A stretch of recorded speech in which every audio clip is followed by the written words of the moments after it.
Yes. Good morning. Welcome back to Football Heritage TV.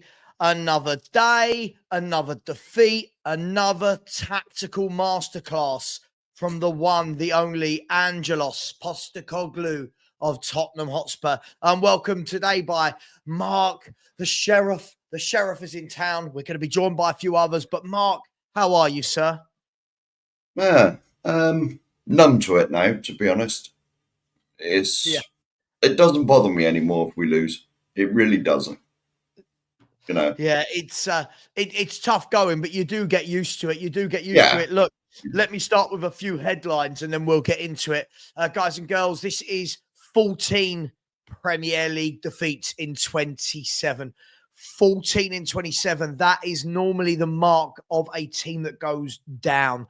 14 in 27. That's a 52% defeat rate. 52% of our games we've lost this season in the Premier League.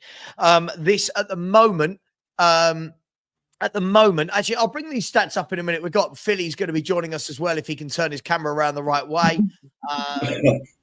Philly, it's all right, mate. No. Nope. Oh, there we there go. you go. That's the one, buddy. That's the one. 52% defeat rate.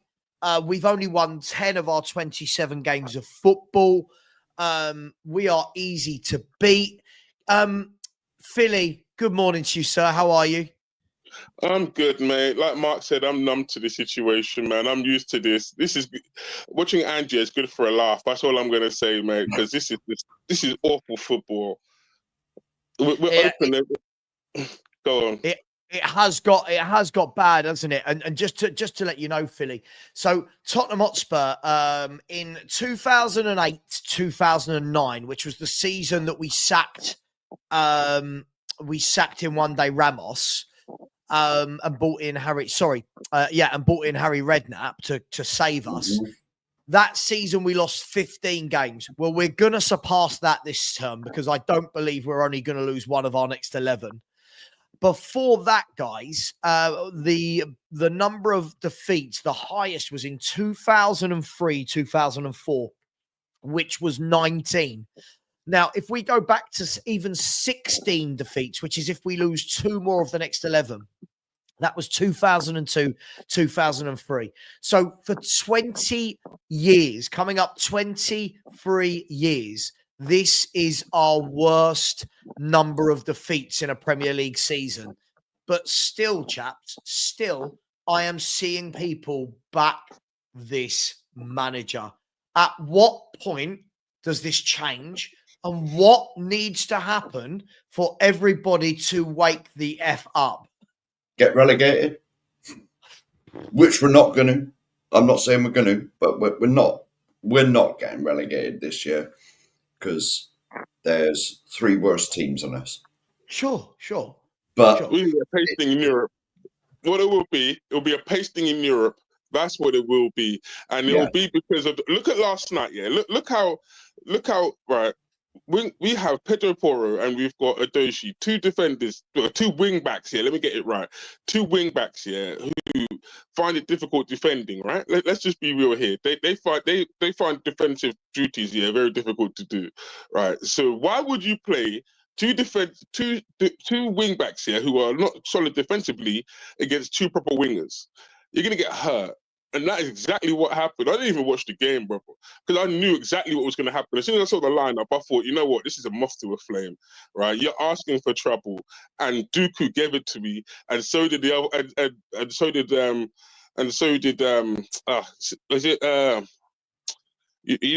other side as well. But now, right, put that into Europe. Right, we're looking at people like Nico Williams. We're looking at Inari Williams. We're looking at Isaacson here, running at our fullbacks here, running into the space against our wingbacks. You're gonna get Pam in blood. Trust me. We're not winning the Europa League anytime soon. Not with this manager. No way we're winning the Europa League. Yeah, I mean, this is the thing. Look, if we go to the game, Mark, let's go to the game. And I think when the lineup was announced, I think most of us were like, it was like, what? Like, surely if you want to trial this, surely Ipswich is that game. Surely Ipswich, the team that can't win a game and haven't won a game for 3 months, is where you trial Tell, Odeber and Johnson. It's where you trial a midfield where, listen, I don't think they're great players, but Sarr and Basuma are your legs. They're your engine. Surely that's the game where you try not playing one of them. Surely that's the game where you say, we're going to drop Jed Spence, our best defensive fullback. But he did Our it only against fullback. Let's get that straight. Well, no, He's no, our... of course he's not. But are you surprised that this was the game that he wanted to trial all this nonsense? And the reason I asked that, Mark, is everyone's saying, oh, concentrating on the Europa League. From last night's game to the Europa League, there's 8 full days of rest for players. I didn't realise that. 8 days of rest because we're not in the FA Cup this weekend. And we're talking about resting players for 8 days' time. What is going on, Mark? I'm not sure. To be honest, see, I thought we had a game Saturday. But then I did not know that it was FA Cup weekend. Are you getting Spurs confused with Plymouth? Possibly. Yeah, Plymouth, they've got Man City. Plymouth are playing. Plymouth have gone further than us in the cup. Yeah. But yeah, there we go. See, just like I said, I made the right choice getting my grandson a Plymouth kit. Oh, without a doubt. Yeah, no, I could not force 80 plus 90 years, hopefully, of him supporting Tottenham. I couldn't do it to the poor lad. I got more respect for him than that. No, but look. So why this game? Why Man City at home? Because Mark, I don't know. Honestly, it's confusing. If we had won last night, we cut the gap to the top 8, right? Which is probably Europe. It would have been cut to 7 points, which isn't. Listen, I still think it's a big number, but it's okay. You can 3 wins in a row. You're there. So we didn't. So it wasn't a free hit. So why has he done this against Man City? Well, Savva, he answered the question himself not long ago. He told everybody in a press conference, right, that when Adoshi is fit, I'm going to pick Spencer will be back on the bench. So what do people expect him to do? If you've told me what you're going to do, there is no mystery when it happens. He was waiting for the Man City game there to play his favourites. And this is the bit that I hate. I'm not liking this morning. Yeah, when I woke up this morning and watched this, is that Jed Spence here can play as well as he likes, and that most players can play as well as they like. But as soon as the other player comes back from injury and they're fit again, they're going to be finding themselves on the bench, and that is bad. That is bad in terms of incentive for these players. Why play good? Because you know you're going to end up on the bench. What's the point in trying anything when you know you're going to be on the bench the next game? Yeah, exactly. I mean, you only got to look at what Jed Spence has been superb the last few games. As soon as the right back and the left back's available, no, off you go. Like, it'd be interesting to see what happens to Bergvall, because he's been good as well. I've been impressed with Bergvall, but I promise you, as soon as most of our midfield is fit and raring to go, he'll be out. It'll be. We'll talk about Bergvall a bit later. I mean, I'll be honest. I'm not as sold as him as everyone else. I think he's 18 and looks it. I think he looks very, very. Do you know what he is? And by the way, right underneath my desk right now, I do have a very excitable 10-week puppy, right? Who's rolling all around the floor. The other dog's looking at him like, just stop. That's how I look at Bergvall. I think Bergvall's got ability, but for me, he doesn't know when to keep it calm. Every time he gets it, he wants to drive forward. But look, we'll get to him. But Mark, he's still raw though, isn't he? He's still raw at the moment. Of course, he's raw. Yeah. But let's get back to Jed Spence, right? And by the way, Elliot, absolutely, we've got a 37% win rate. We've got a 52% defeat rate. And just to put this in perspective, guys, 52% defeat rate. The only other clubs in the Premier League that have got a worse defeat rate than that is the bottom 4. That's Wolves, Ipswich, Leicester, and Southampton are the only clubs that are in the 50+ for defeat rates. Man United, nowhere near. They're not. Man United are not at 50%.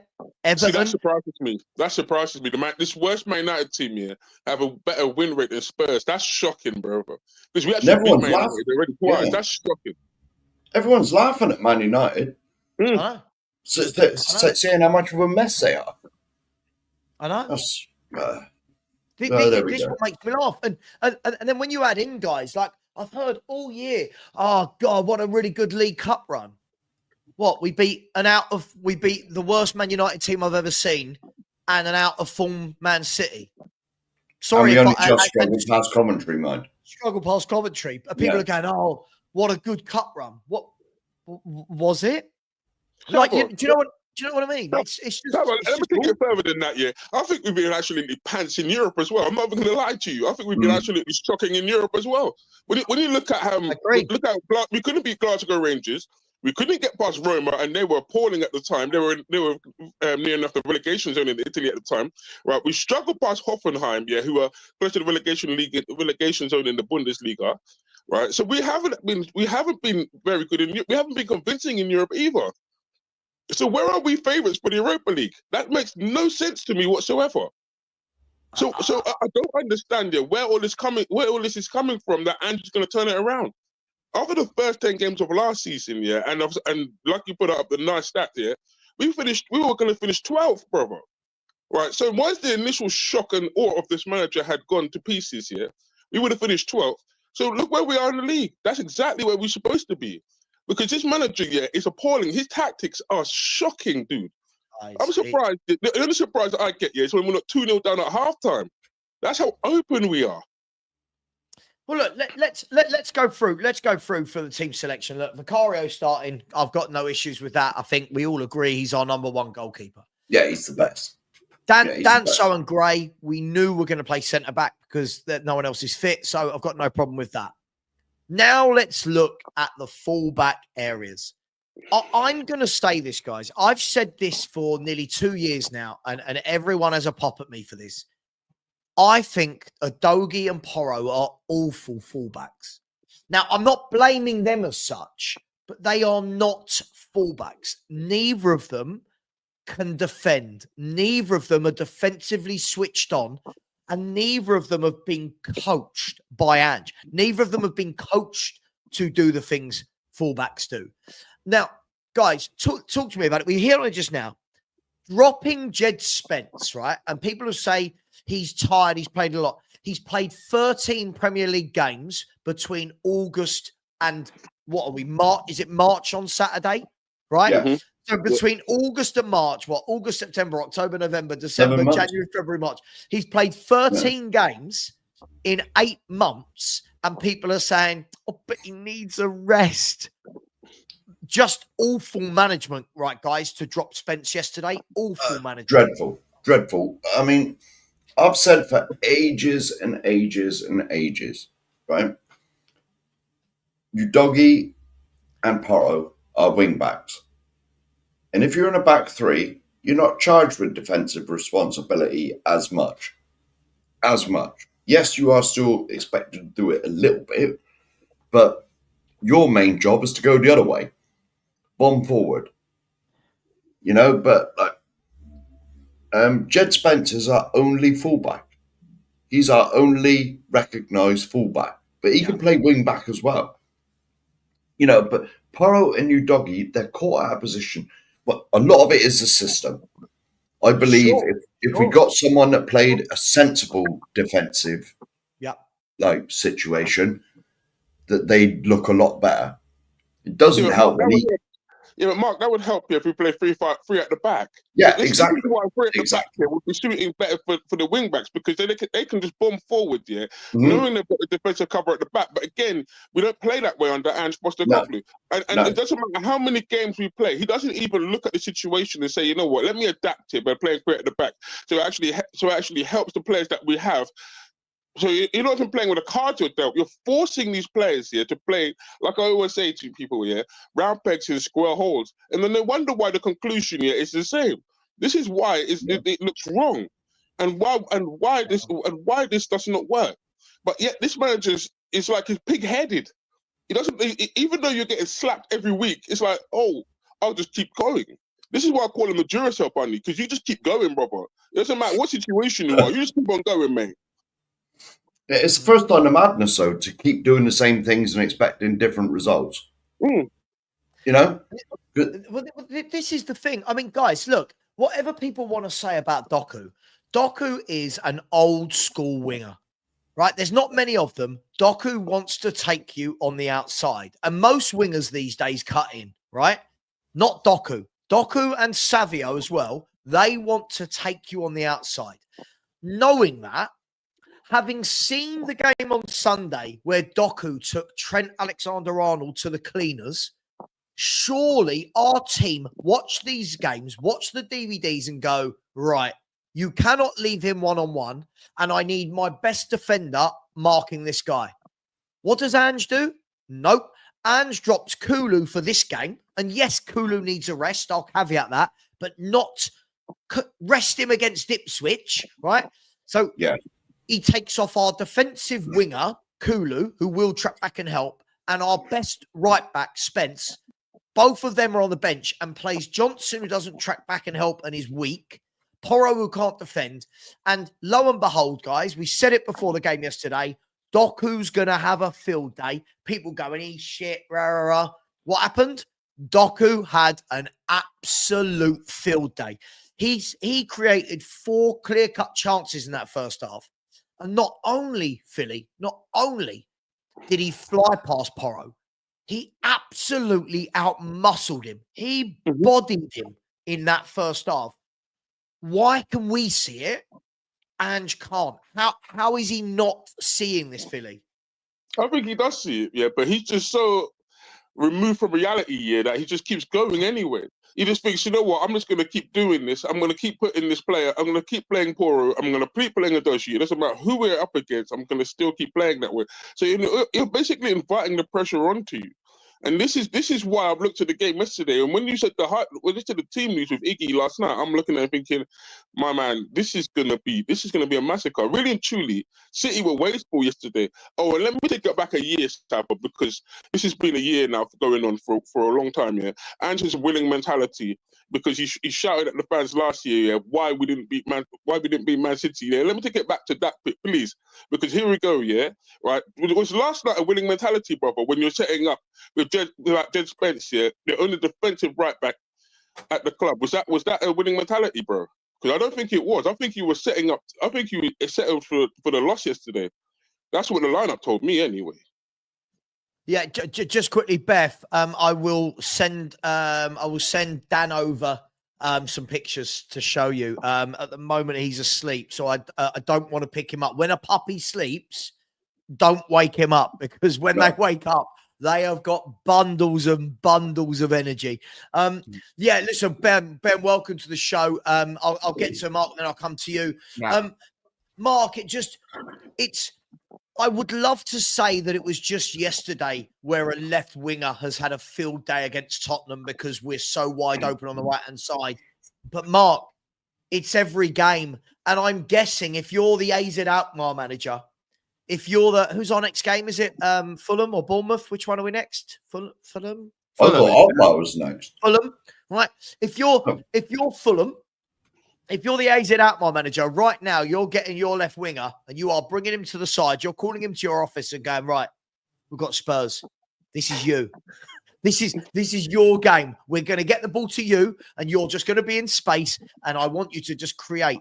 And what I would do if I was Fulham, just to go off on a tangent, I would put Traore out on this left-hand side and just say, bully the life out of Porro. But Mark, it's every game. Our right back area, it's every game, and the mannequin. That's what I'm going to call him now. The Angekin, the Manacoglou. Sorry, I'm thinking on my feet. Stands there. Angequin's better. Angequin's better. The Angequin. Sounds like a really good noir film. Angequin. Angequin stands on the sidelines watching Doku batter Porro. and nothing. Gets to half time, Mark. Gets to half time, and you're thinking, change it. To be honest, well, I'll be honest. I spent most of the game last night reading WhatsApp chats, right? But when the second half was just about to start, I thought, surely there's some changes. Surely Spence is on. No, nothing whatsoever. I mean, to be honest, it doesn't matter who they put on the left-hand side. Just say, go and stand over there somewhere on the left. Just make sure you're not offside. You will find yourself in space. Because Porro's normally up the other end of the pitch somewhere, or he's nowhere near you. You will find yourself in space, right? The only time you change it up is if Spence got put in there, who does know how to deal with somebody. You know, because even when Spence was on the other side, he had a good game against Salah, didn't he? Yeah. In the cup game. Because he can defend. Yeah, exactly. He can defend, he can go toe-to-toe, but no, not our manager. Our manager, Mark. No. Look, the thing is, I think I help you guys here, yeah. Right, I remember the Alkmaar game, the first game, yeah, and I can tell you exactly who's going to play on the left hand side if you really want to know, because it's one of my favourites on the left hand side. It's going to be Poku. He's going to play on the left hand side, and he's going to have a field day because that's exactly what he did in the first game. He for me was a man of the match. Every time he had the ball, he was running inside our areas. He was coming at our players, and our players were backing off. They were giving him time and space to keep coming at us. So I remember the first game, and I said I don't want to see the second one, bro, because this match really and truly Alkmaar were really wasteful in that game as well. They had the opportunities to score against us. They just didn't have the finishing power at the time. But this time around, yeah, I want to see whether they do have the finishing abilities, because it looks like their league form has picked up since the last time we played them. So I'm interested to see how they approach this game. That's for me, yeah, is where the game is won and lost, is how the team approaches the game. Because I'm looking at Spurs and I'm thinking, it doesn't matter who you play. It doesn't matter if you're playing Ipswich. It doesn't matter if you're playing a bad Man United team. It doesn't matter if you're playing Man City. You're still wide open at the back. And if I want to see that kind of stuff, yeah, I'd watch the 10 Commandments, mate, and I watch Charlie Heston, yeah, doing that with the sea, brother. Because that's exactly what I see when I see the attacking midfielder just wide open. It just goes both ways, it splits apart, brother. That's all I see, bro. And I stopped watching Spurs. I said, nah, man, I don't want to see this every game, because that's exactly what I'm seeing.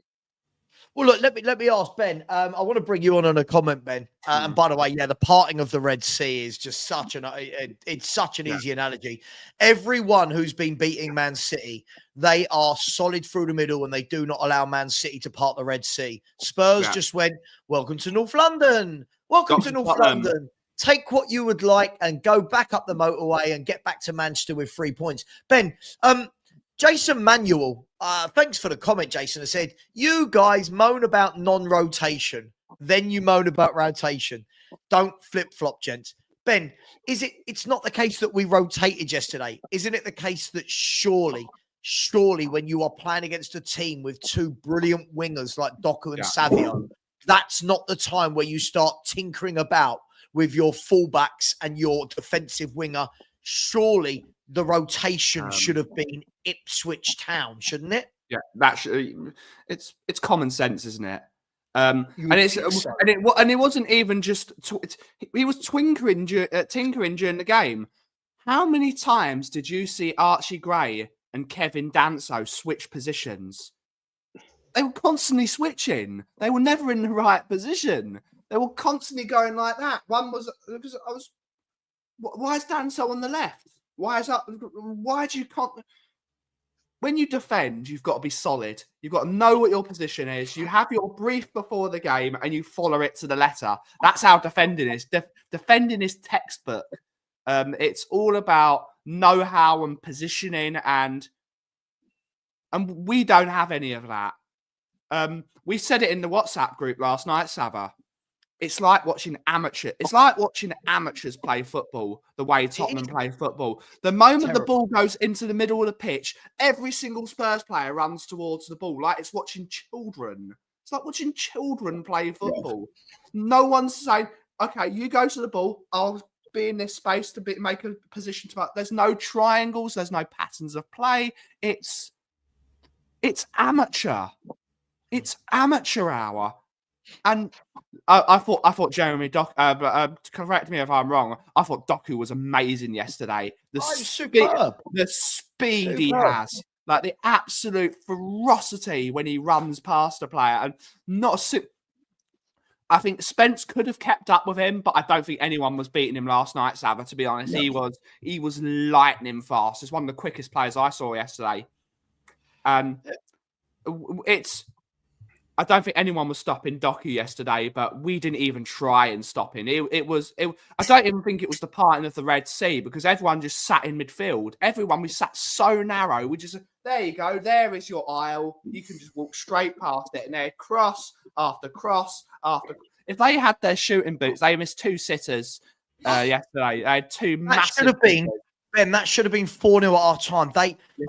First of all, God bless Erling Haaland for being 50% fit, because a fully fit Erling Haaland has a hat-trick in that first half. Yeah, he did. Thank the Lord. Yeah. Savio missing that absolute sitter.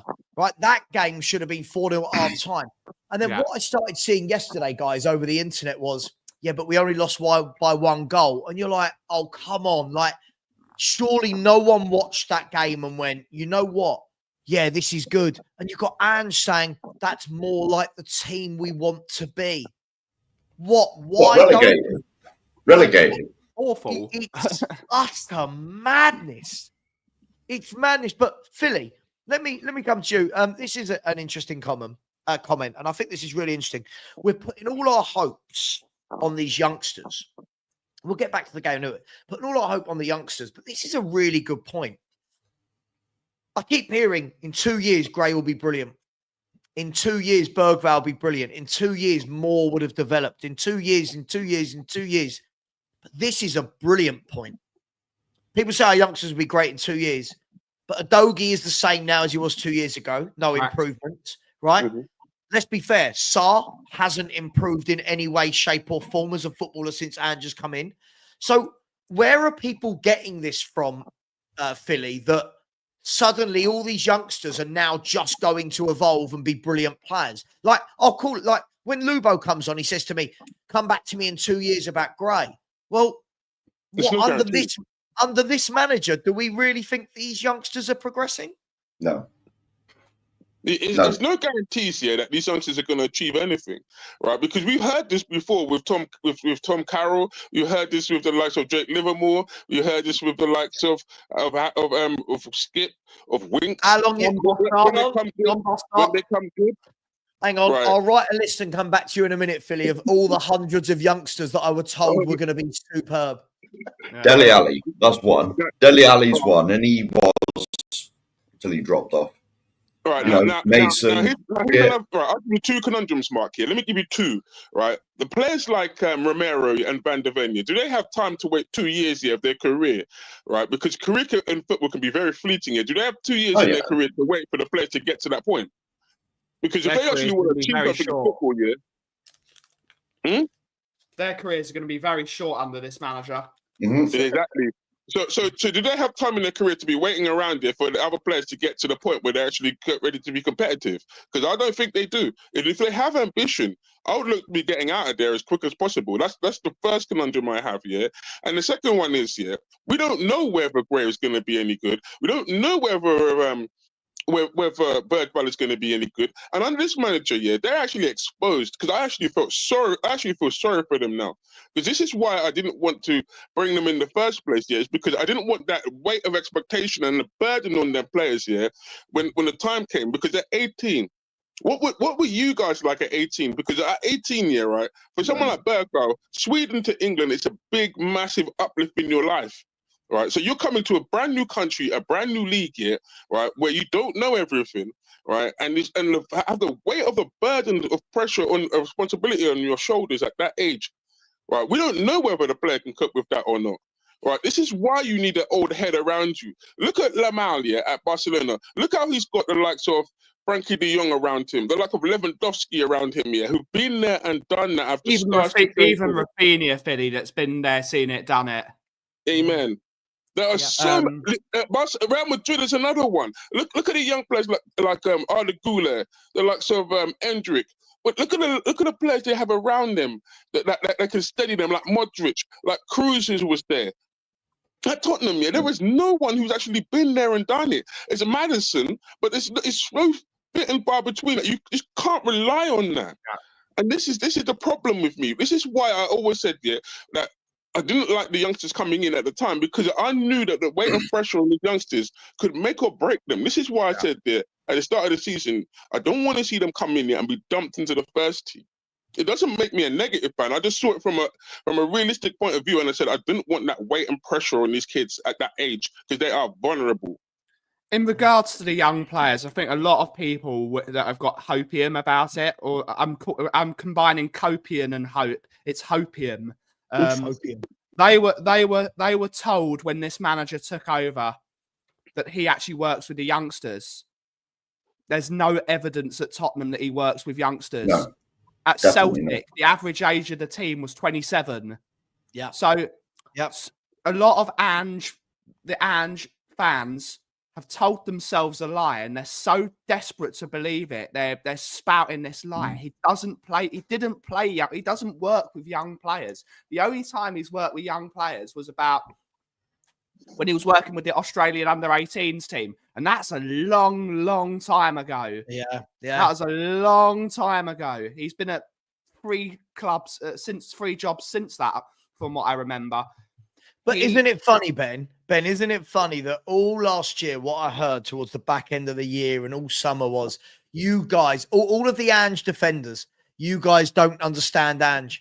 Watch what Ange does in year 2. Now it's changed to, look what Ange will do in year 3. I cannot believe, Ben, I cannot believe that that this guy is going to be here for a 3rd season. Now, whether you like Jose, gone at the end whether of the you season. like Conte or not, right? Conte, Jose, whatever you like these managers weren't backed. The manager that is being backed is the wrong one. I'm so. What's the longest tenure he's got here, Savva? You say year 3, yeah? What is the longest tenure that Postecoglou's had at a club? 3 years. 3 years. 3 years, I think. Year 3 now, isn't it? So he's been at a club for 3 years. Yeah, that's his longest tenure he's ever had. So welcome to year 3, my man. So that means that he leaves at the end of the season, then, isn't it? Yeah. I'm not predicting anything because I'm not Nostradamus. I think Levy has seen. I don't see us winning the Europa League, and I don't think Ange is going to be here. Levy, as much as we dislike Daniel Levy, and we are very much in this Levy out camp, I think Levy's going to see this and say, I can't be 12th because he's jacking up the ticket prices next year. Shout out to me being mentioned in the New York Times. Shout out. How did you get mentioned, Ben? I got mentioned in the New York Times. Shout out to the cough. Were you talking about Ange out? No, it was talking about the ticket prices. The ticket prices are going to be increased next year. Daniel Levy can't say, I'm increasing the ticket prices, but you're getting 12th place football. He's going to sack him. He's going to have to provide some level of quality for the fans, because at the end of the day, they are clients. CRN. He's got to give them some level of quality for them. I don't think he's going to be here next year. I don't think he can last being 12th in the league. This is untenable now. In some way, I want him to be, because people like this deserve it, right? I literally don't understand. We're sitting here as Tottenham Hotspur fans in 13th in the Premier League after 27 games. We've got a 52% defeat rate. We've lost 14 games this season. We're out of both domestic cups with a whimper. And fans like this, I would love someone like this to come on my show and explain to me, what is it about Ange that you want me to be balanced about? Please. As I will say, right now, I'm probably the senior member on this panel. Not probably. Yep. All right, definitely then. All right. Sorry, Mark. Sorry, Mark. This is the worst manager I've ever seen at my football club. Look. We have progressed as a club. Where to? As a club. Where to? Exactly. For not sacking the worst manager this club's had. We're 13th in the league. and we progressed. I'd like to know where from. It's progression is going forward. Fans have what they deserve. As I've said, Sean, exactly. Come on. Wait. There's a word in there I love the most, because I'm a Marvel fan. As you know, I'm a Marvel fan, yeah, and it's called What If.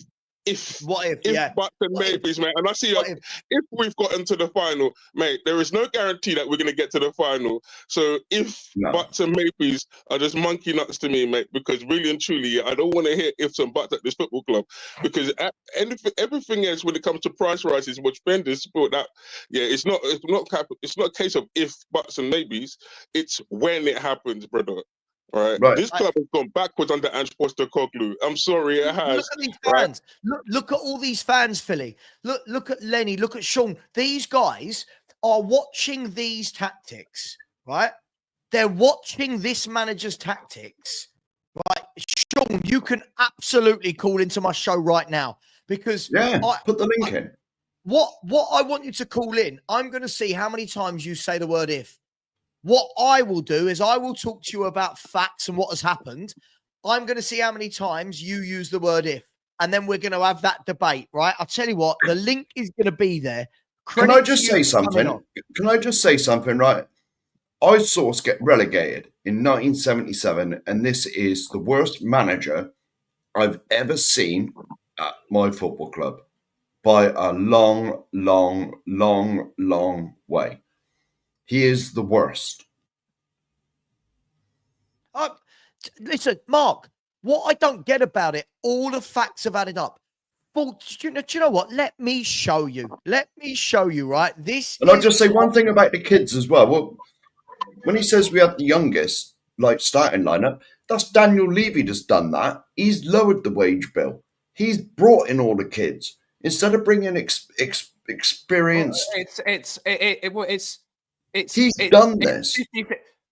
Ange is playing these kids because he's had to play these kids. Not because he wanted to. No. He had to play them. No. Jed Spence has been our best defender this year. And that, for me, that's a fact now. Jed Spence has been our best defender this year.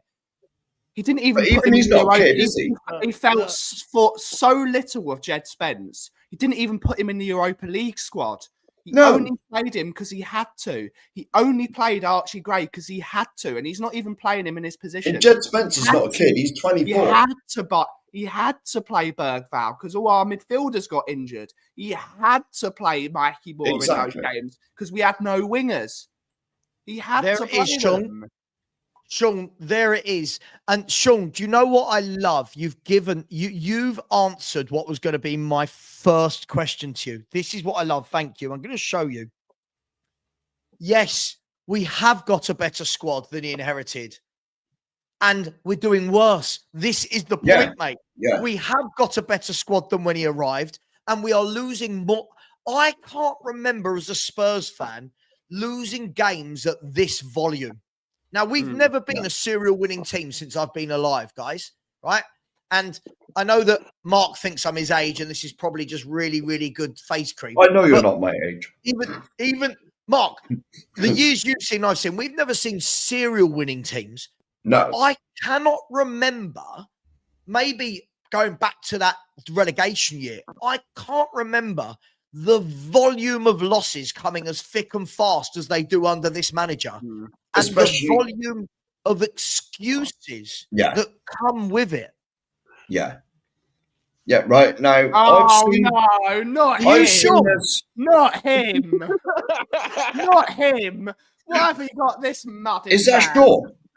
Are you sure? Yeah, I was going to change. I'm going to hang on. Change your name, please. Hang on. Are you sure? I am now. All I was going to say. All I was going to say about these. I'm not sure. I am now. I was going to say about these losses, right, is I can never remember us losing constantly to teams that was going to get relegated. You know, like I've seen obviously a lot of Tottenham teams, and we beat the teams we meant to beat, and then we lose against the teams we meant to lose to. You know, the teams that were better than us, but the teams at the bottom of the table, we dispatched them.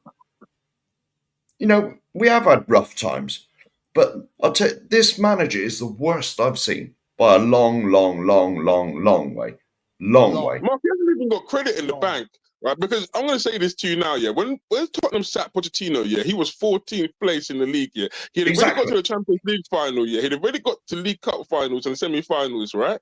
So he had credit in the bank, yeah, and he was 14th. Ange's touched 16th, and you haven't even got half of the credentials or half of the credit in the bank that Pochettino have. So how are you still available in this job? How are you still here doing the same things that you were doing early in the season? And we've heard excuses after excuses. They're laughable now. Oh, wait till he gets the players back. Oh, wait till this happens. If this happens, wait till that happens. Wait till this one happens. Mate, I'm having a laugh with that because really and truly, they're all excuses. When I look at Feyenoord, yeah, they've got up to 10 players out, yet they still got the job done against Juventus, right? When you look at the likes of Bournemouth, they've got loads of players out. So there is no excuses for this. Right, injuries are only an excuse here when the club itself failed to do its job. Now, Ange Postecoglou, in August said, right, and I quote Ange Postecoglou here, I am happy with the squad I have going into the season.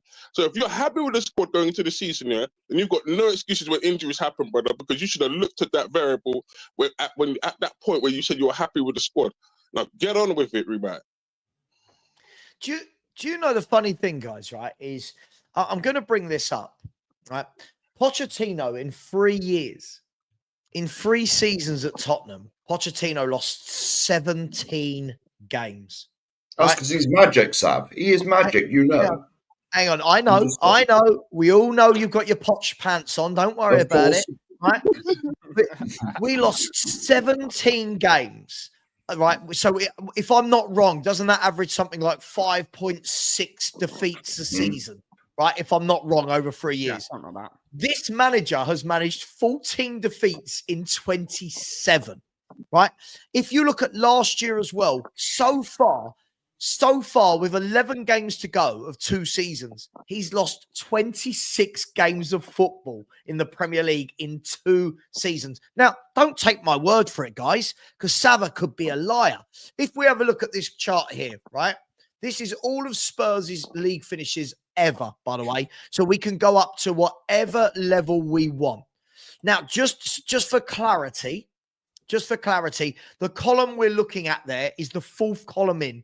So, i.e., in the bottom row in 23-24, where it says 12, that is the defeats. Let me hover over that here.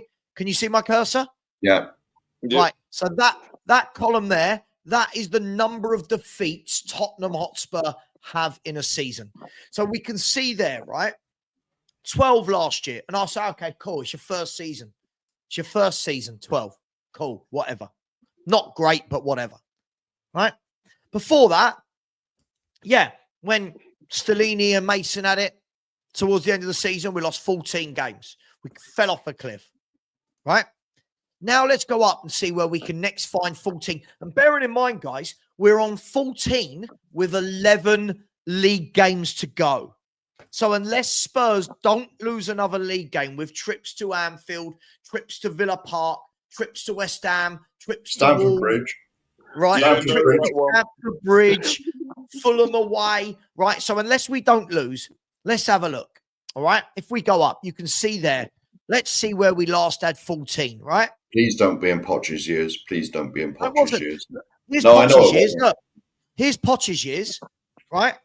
In Poch's years, 6, 4, 7, right? Then the year he got sacked, and the year before 12. So in his first season, in his first full season, he did the same as Ange, right? 12 defeats. If you look there, 12 defeats, right? Then in season 2, after some coaching, believe it or not, 6, 4, and 7 on the defeats. So look, if we still look at this, there you go. 15 defeats in the 08-09 season. Bearing in mind, that's the year we sacked Ramos because he lost 6 of the first 8.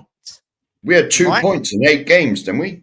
Right. What's that? Now, if you were to assume, guys, right, I would assume, I might be wrong. Let's be kind. Let's say we lose 3 of our last 11. Is that kind? Just 3? Too kind. Well, too kind. Okay, let's say 4. Just for argument's sake, we lose 4 of our last 11 games. That takes us to 18 defeats. Let's go up. Let's have a look when we get to 18 defeats. There. This is the 03-04 season. Now, if anyone remembers this season, if anyone's old like me, you'll remember this is when Glenn Hoddle was sacked early doors, and then Pleat took over until the end of the season, right? So that one season, 19 defeats. Have a look. Let's go up. Look. You're going back to 96, 97 to get to 18 defeats, right? That's where Spurs are under this manager, right? This is where Spurs are under this manager. But we've progressed. We've progressed as a club. Like, I'm sorry, guys. I know I go on these little rants every now and then. I just don't know what these people are watching. And Sean, you've messaged me in chat. Here you go, Sean. Let's get Sean in. I've got to hear this. Sean, how you doing, my man? I'm very good. So glad to be on the show. So very glad to be on the show. I'm glad you're on the show as well. And thank you, because most people will say silly things and not come on. But to be fair, you're here to back up your silly things. So I'm really pleased for you. Sean, I want to start with your statement of Spurs have progressed as a club. Please, can you explain to me in any way, shape, or form any evidence that Spurs have progressed? My focus in terms of saying the team has progressed has been an improvement in the squad and the fact that we are actually using some of our youngsters. Like you, I've been very upset about the Noni Maduekes that have left us in the past. I've been very, very upset about Marcus Evans leaving us because Poch wouldn't use him. But I believe that our club has progressed because in the past, we fired Jose before a final. We fired Jose the week before a final, a manager who has never lost the final. In this instance, we've had the worst injury crisis of any club this season, and we are still in Europe. Which, if we win the Europa, and there's the first and only if you'll get Savva, if we win the Europa Cup, right? This manager who's now being maligned would have to be rated as the best manager in the last decade or more if we win the Europa. I mean, he would go down. I'll hold my hands up and say that. I will hold my hands up and say if he wins the Europa League. Does that mean that Roberto Di Matteo is one of Chelsea's greatest ever managers because he won the Champions League? Of course not. Well, but he won the biggest trophy you can physically win. And it kept us out. And if we can win the Europa, we had Chelsea's approach and our approach is completely different. Chelsea is willing to spend the money to win at all costs. Levy obviously isn't. He's trying to run it as a business. Okay? But I don't have a problem specifically with that. More ambition, yes. But as the club has progressed, certainly if you get new owners, hopefully, Lord, let us get new owners. We will see a difference in approach to the transfer windows. But Sean, we have... Sorry, I need to ask you though. So far though, in me asking you how we've progressed, your answer is we've progressed because we've not sacked a shit manager, and we've progressed because our squad is improved, and we've progressed because we haven't sacked a manager in a difficult circumstance. As easy as you have. But Sean, doesn't that show that we've not progressed because it shows that we've got absolutely zero ambition? If you're keeping the manager that's done the worst for 20, 25, 30, 40 years, doesn't that show that... Also keeping the manager who always wins something in his second year. Let him finish the year. All right, so if he doesn't win anything this season, then that means that what you just said there, it's null and void, my friend. And by the way, I'm doing a tea right now because you said you do one if. I'm counting 5, by the way, now of if. But I'm not doing if. But I don't want to hear if. I don't want to hear if anymore. This football club, brother. Real talk. I don't want to hear if because this football club here is a lot about if. It's football, right? It's sports, right? So there's going to be an if. At some point in time, things change. West Indies cricket. First started from a cricket club. That's one of the reasons I'm a fan. West Indies cricket was on top for 40 years, 30 years. And where are they now? Can I ask you a question? Can I ask you a question? Yeah. Yeah. I mean, you started off by saying about playing the youngsters. This guy has only played the youngsters because he's had injuries, right? Second of all, you said we've got the worst injury crisis in the Premier League. That's not factually true at all. We haven't had the worst injury crisis in the Premier League.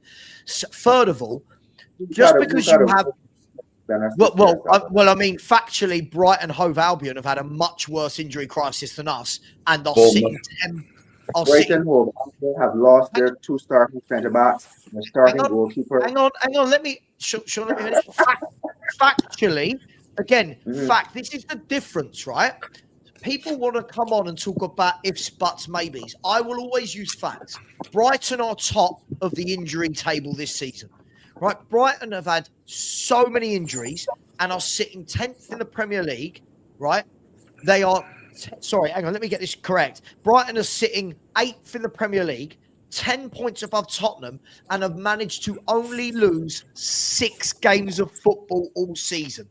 Tottenham Hotspur, on the other hand, have lost 14 games. Tottenham have not just doubled, we've doubled Brighton's tally and added 2 games on.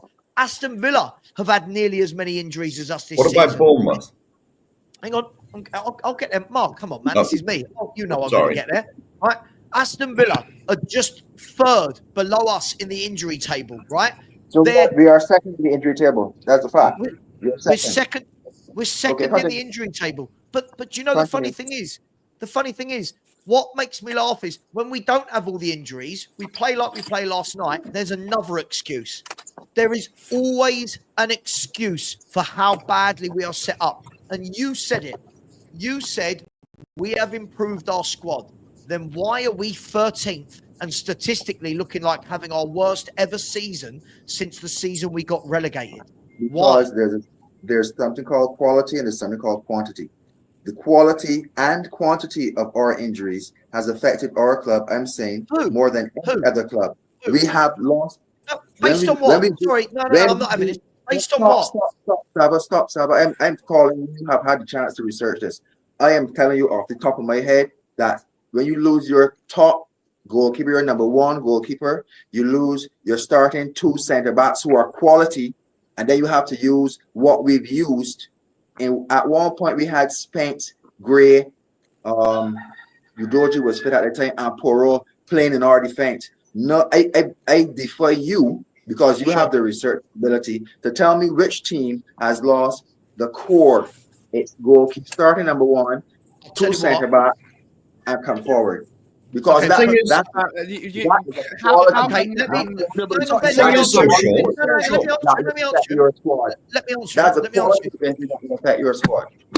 answer, Sean. So let me pick your argument apart. This is where it falls flat. So before Van der Ven and Romero, who are quality centre backs, got injured, they lost 5 of the 12 games they played in the Premier League together. Yeah. By 1 goal or less, right? By 1 goal, by just 1 goal, most of them. Hang on. Which is the thing of bringing new players and they have to settle. Go ahead. So Van der Ven and Romero, I keep hearing this quality centre back pairing.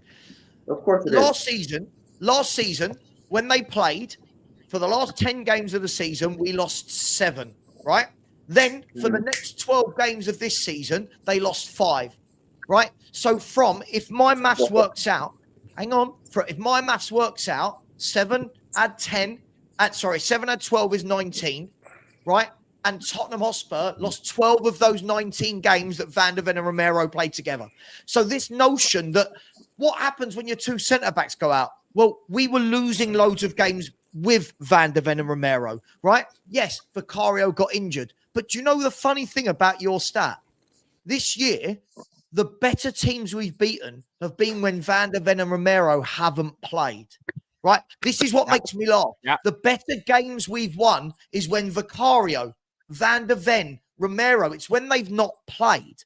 So it's funny that these injuries only seem to... Hang on. The champion with Vicario. Hang on. Sure. Okay, all right. Vicario played in that Man City game. Sure. Van der Ven didn't. Romero didn't, right? and we managed to keep a clean sheet. We managed to batter the champions at their ground. These injuries only seem to get used when Spurs lose the game. When Spurs win a game, Ange is a brilliant coach. When we lose a game, but look at the defense, right? Tottenham Hotspur under Ange Postecoglou have lost more games than I can remember under any other manager in 2 years, right?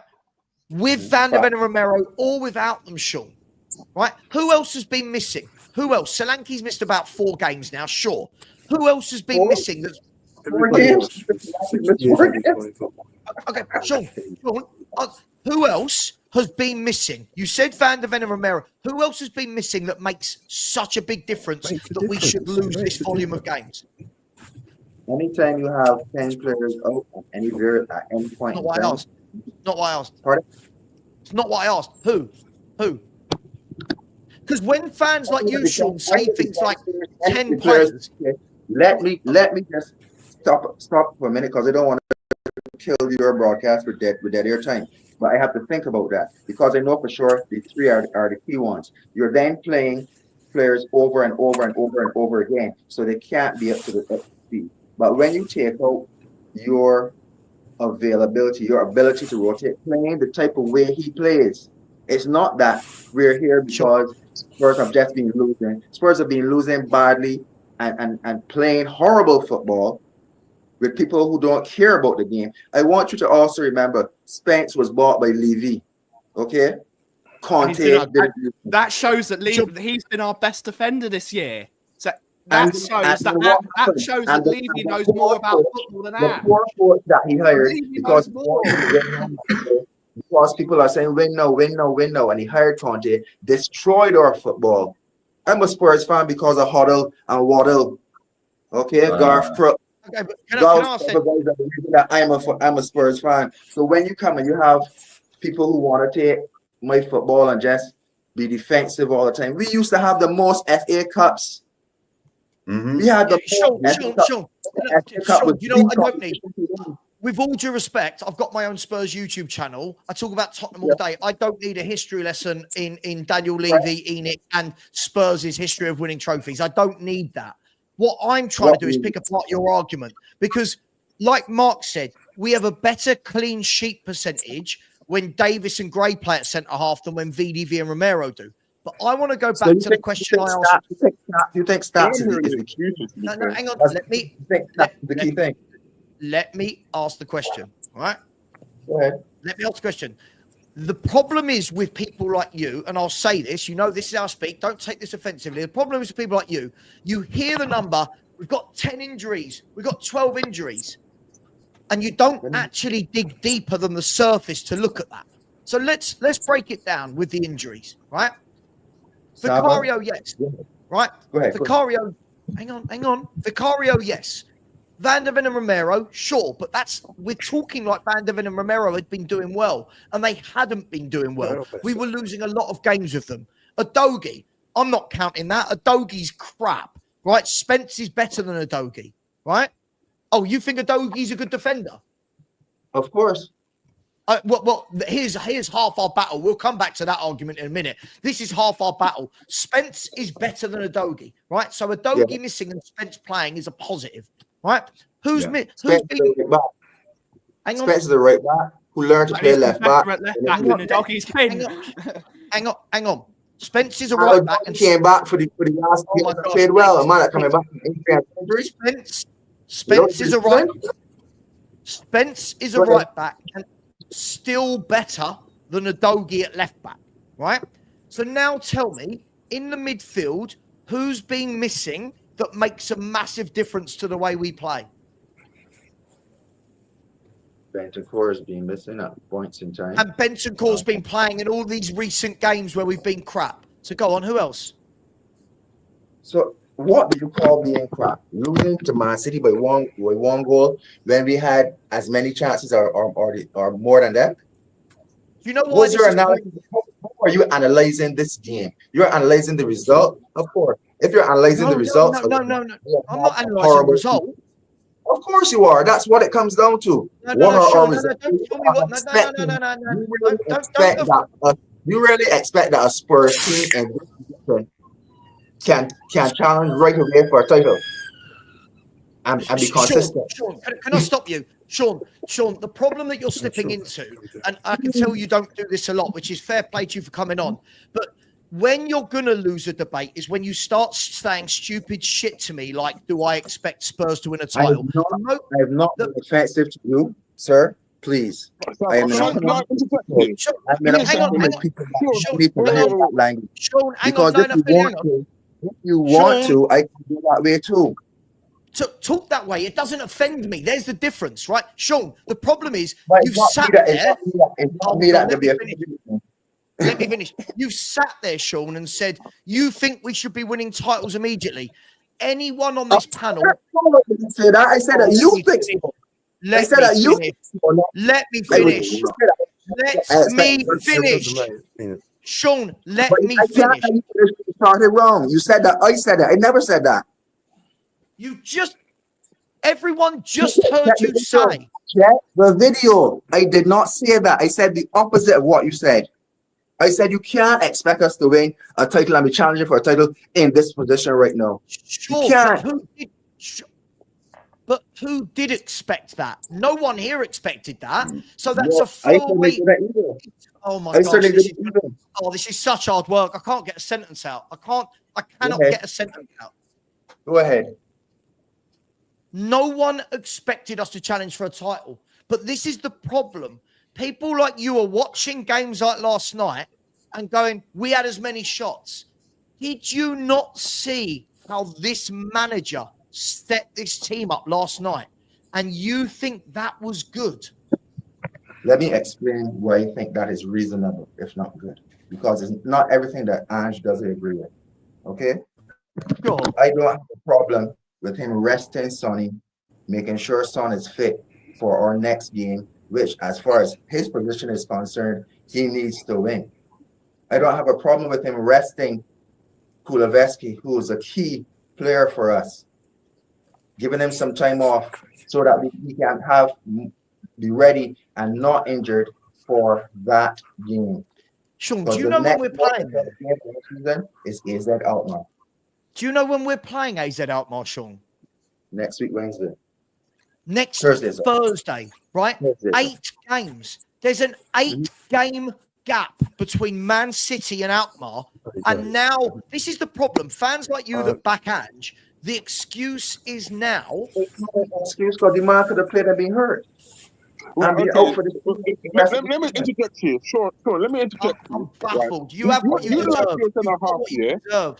Right. The loser mentality. You like wait a minute. You like the centre half being out, yeah? We like the centre half being out. Why were the centre halves out, Sean? Why were the centre halves out? Because they got hurt. Yeah, why are the centre halves out? Why? Tell me now why the centre halves are out. Because they got hurt. Why did they get hurt, Sean? Why do you think? I don't know. Because they were injured when he played them against Chelsea, Sean. They were half fit. They had been out for a long, long time, and he played them both in the same game. He rested Dragusin, who's the only fit defender we had, and he played a semi-fit Romero and Van de Ven, and both of them got injured in the same game, and were out for longer than they were expected to be. And even now, today, they are still out. So is that not and Davis was available for that game. Davis and Dragusin were fit to go that game. And because they got injured when they were supposed to be fit, based on our medical team's advice, because they're supposed to be fit based on our medical team's advice, and he plays them and they get hurt. But we have a crap medical team. We know that. I don't believe that for 1 second. I don't believe. Look at our injury record. Look at our injury record over the last 5 years, Savva. I agree. I agree. But this is the thing, Sean. Common sense would tell any manager, I've got my 2 starting centre backs. Oh my God! Oh my gosh! Please let me just say a sentence. I'm not trying to interrupt. We just want to show you outside as in Barbados. I know you guys have the winter, so I just want to show you. And you're thanks for cheering us up with a Barbados. Maybe you just pissing us off, Joel. Yeah, right. This is common sense, though. if you've got two starting centre backs, right, that are both injured and both trying to come back from injury, common sense tells you do not start both of them in the same game against Chelsea, who were flying at the time, by the way. Chelsea were in good form, right? You had Radu Dragusin there, who's 100% fit. And surely you would go, right, Radu, you start. One of you, whoever's the fittest, you play 45 minutes. The other one plays 45 minutes. Yeah. He starts them both, gets them both injured. That neither of them have been seen since, apart from within half an hour. Within half an hour, let's get that in there. within half an hour. Neither of them have been No, seen. it wasn't. Hang on, It wasn't within half an hour. I think Mickey last. hang on. Can I? Oh my gosh! Oh. Neither of them have been seen since, other than Van de Ven against Elfsborg in a game where he's had nothing to do because it's Elfsborg, right? And fans are going, "Oh, poor Ange, he's got his centre backs out." Yeah, he's got his centre backs out because he's stupid. But here's the thing, Savva. Why are we relying on? Why are we? As you rightfully said, Romero plays 61% of his games, and Mickey Van de Ven plays 51% of his games. Exactly. Why are we relying on two centre backs who are so injury prone? Buy two more centre backs in. And Dragusin, for what he's worth, I'm not the biggest fan of Dragusin. He was playing well at the time.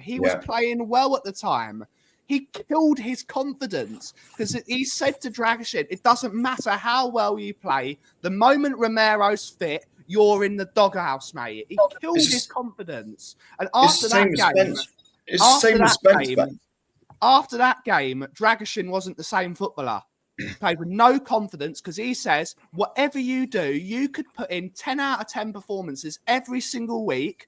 I am dropping you the moment Romero's fit because he's my favourite.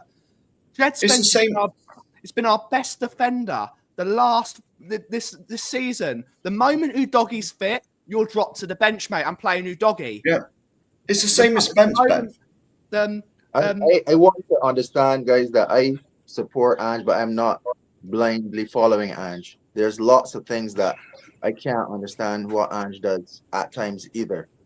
We had the guy Ajayi, who's clearly, definitely a right winger, come on against a lesser team, but we haven't seen him since.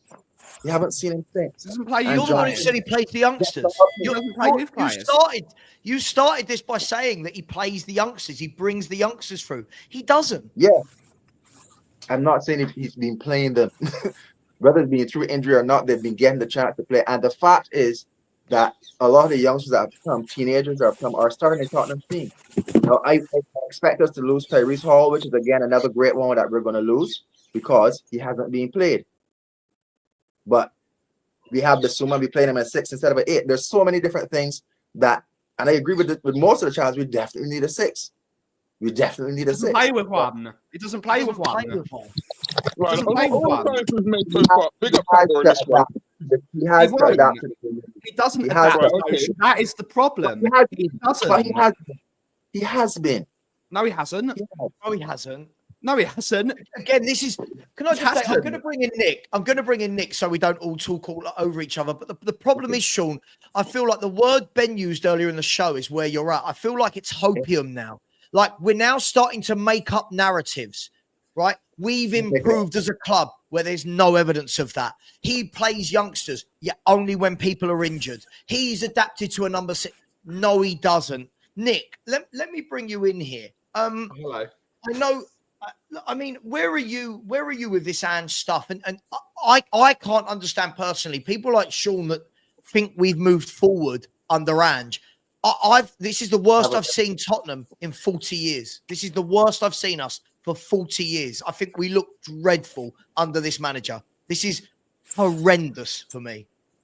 Yeah, look, and I think, look, first of all, I'll big up to Sean because he's actually come on, right? So I think, Agreed. I think fair play. And I think, look, I think it's easy for everyone to be here and to sit there and say, everyone interject and just ask questions. So I think maybe we just need to bring a bit of calm. First of all, this started. We did have a better squad because we had Emerson Royale at right back. So let's not go down that conversation. Let's try one stream without Emerson I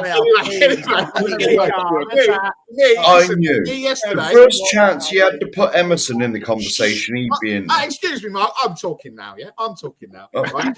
Let's bring a bit of calm and Savva's face. Right. So for me, I'm not. Last night, I wasn't actually upset about dropping Son because you know my feelings about Son, right? I wasn't upset necessarily about dropping Kulu. I think for me, the two things that really upset me last night was Jed Spence being dropped and Timo Werner coming on for James Maddison. That was a sackable offence. Those were the two.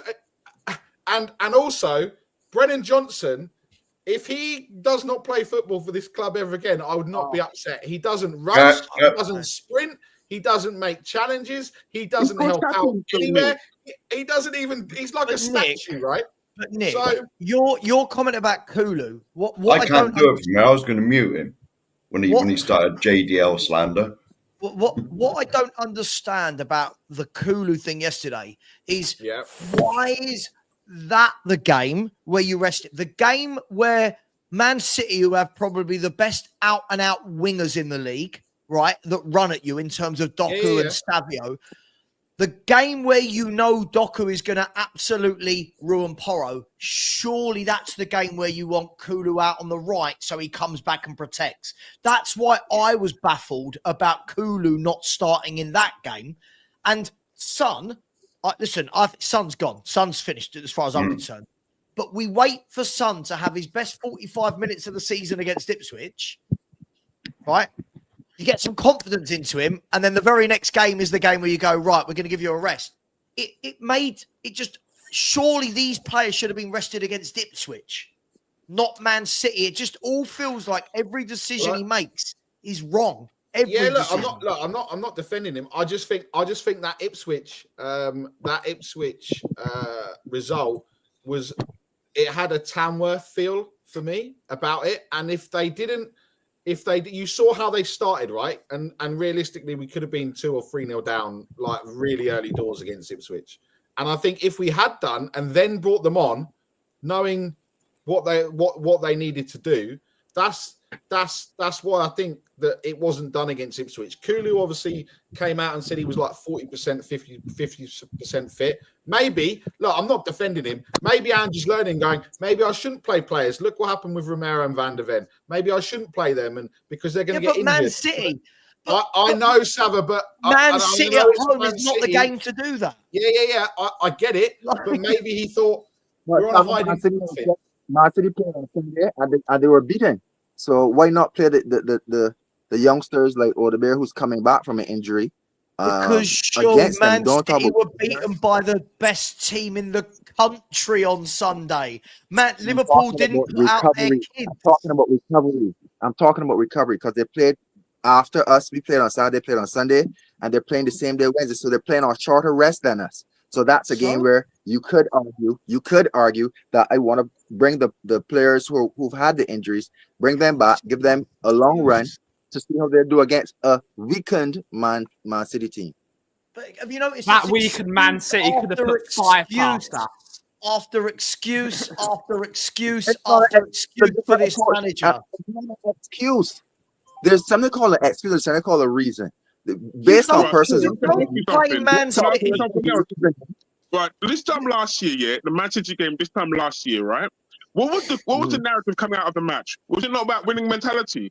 So why would you rotate your squad, and talk about winning mentality when this time last year, he was slamming Spurs fans for having a losing mentality, right? Of going to that match thinking, right, we should lose this game, for Arsenal to win the league, right? This time last year. This year, he's come out and rotated the squad right before that big game. Is that a winning mentality, Sean? He's done what to the squad before that? Is it a winning mentality, though, Sean? What is it? I didn't hear the last part. That's the thing. Right. Last year, he swam Spurs and Postecoglou slam Spurs fans Hi. for having a You? bad mentality, yeah? Right, for the Against Arsenal, right. because instead of wanting to win against Man City, right, we wanted Arsenal to win. We didn't want Arsenal to win the league, so we said, but let Man City win the game. This year, yeah, at that same game this year, he's rotated that squad, knowing Man City. Is that a winning mentality, Sean? I believe it is. What, to play Wilson Odegaard against Manchester City?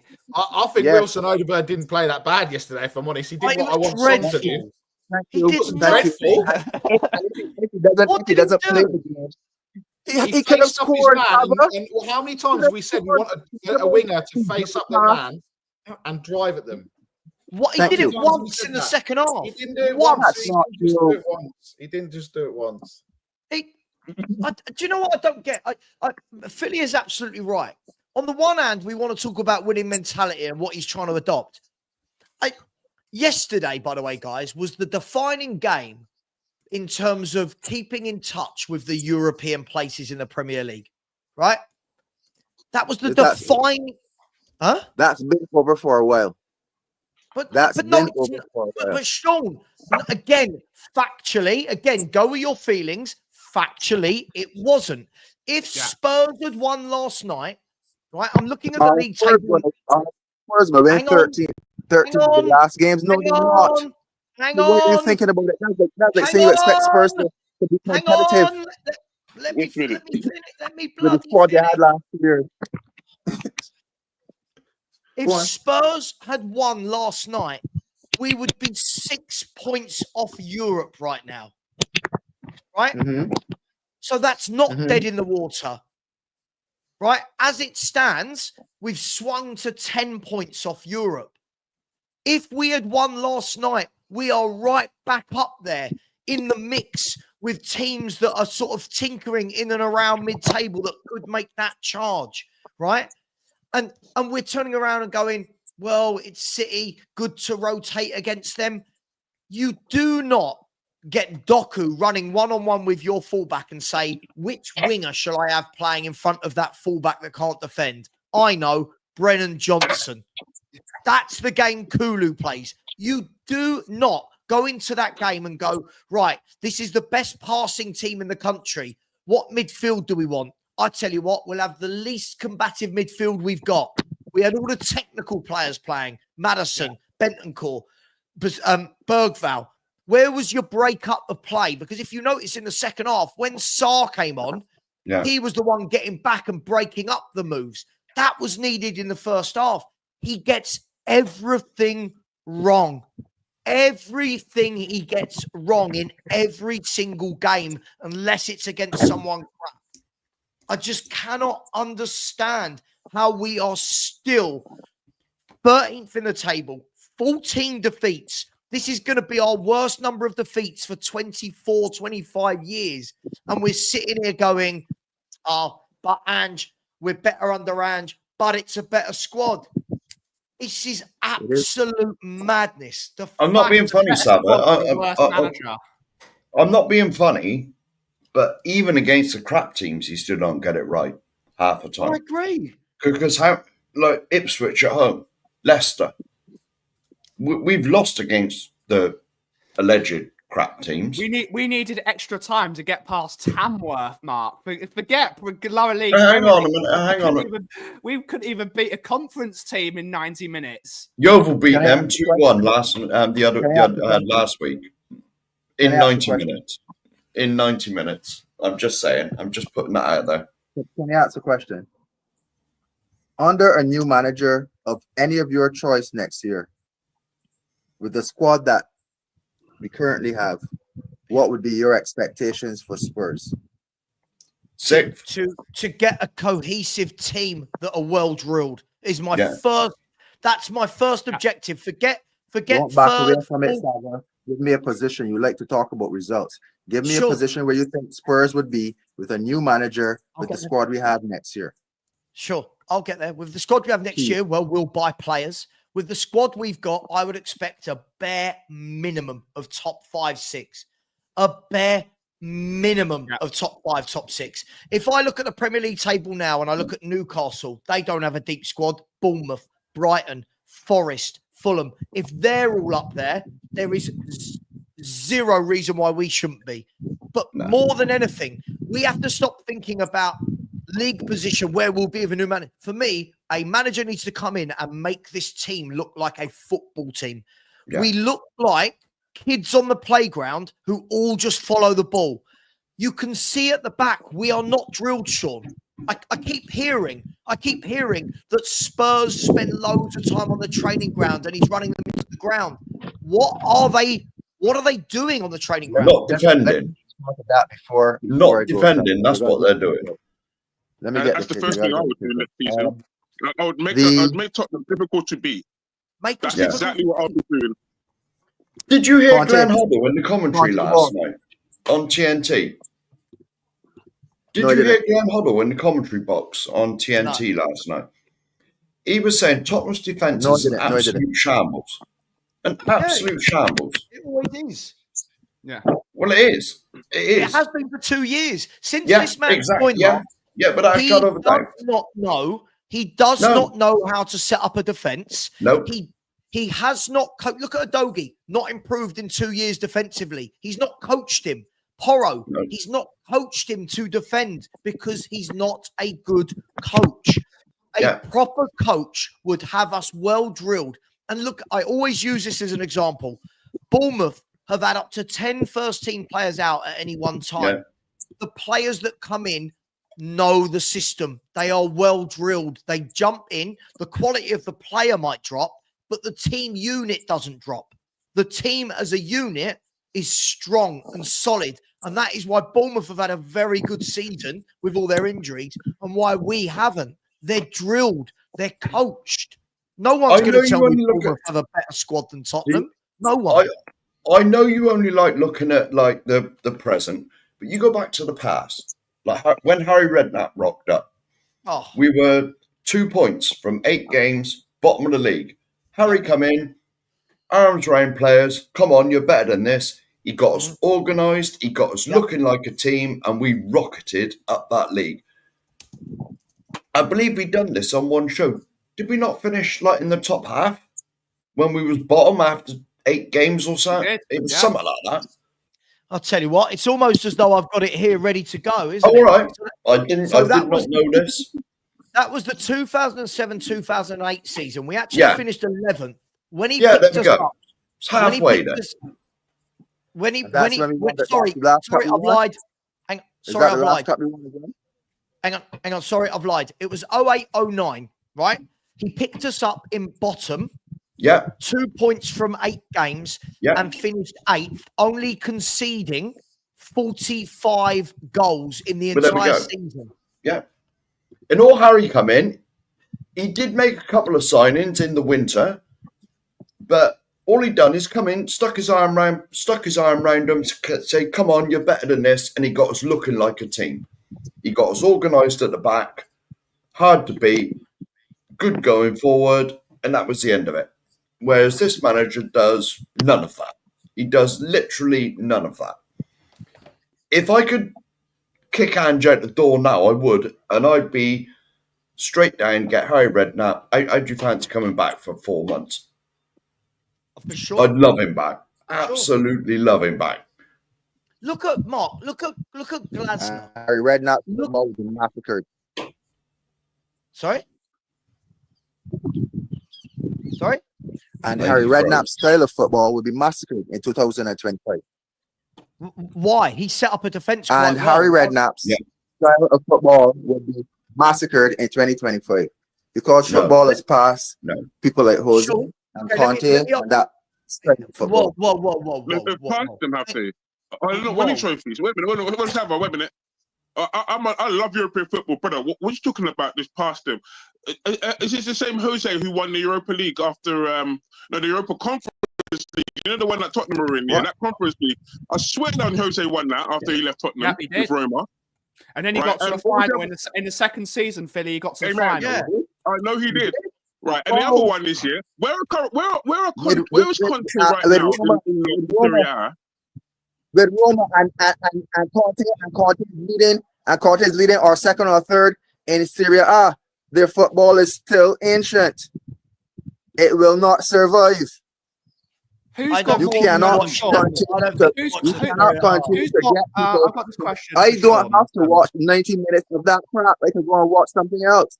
Nobody's going to watch that first 6 months continually. of Conte- you don't, hang on. You're one of these, are you? You don't watch something but comment on it. Is that I like me watched it, got to saying, comment on it, and I stopped watching it. That's why I was a subscriber before and I unsubscribed. But when I heard this crap, I came on this morning. I watched Napoli at the weekend? In terms of what I spend my time on. There's no way I'm going to watch Conte. All right, okay, all right. But Sean, 14. something you said there that doesn't make sense. Harry Redknapp's But there's lots of things that you said for the whole morning that don't make sense. Sean. Harry Redknapp's football. Harry Redknapp's football. Oh my god, this is ridiculous. Harry Redknapp's football and Jose Mourinho's football aren't the same in any way, shape, or form. So when you're saying they're both ancient, Harry Redknapp's football is very similar. Harry Redknapp's football is very similar to a lot of managers today. He's got the back four, he had the midfield two, then he's got the three, and then he's got a forward. It's very similar to today. Harry Redknapp, the first thing Harry did when he came in was go and get Wilson Palacios to shore up our midfield, right? He went and bought Vedran Chorluka to shore us up at the back. So when you say his football would get massacred now, please can you tell me based on what?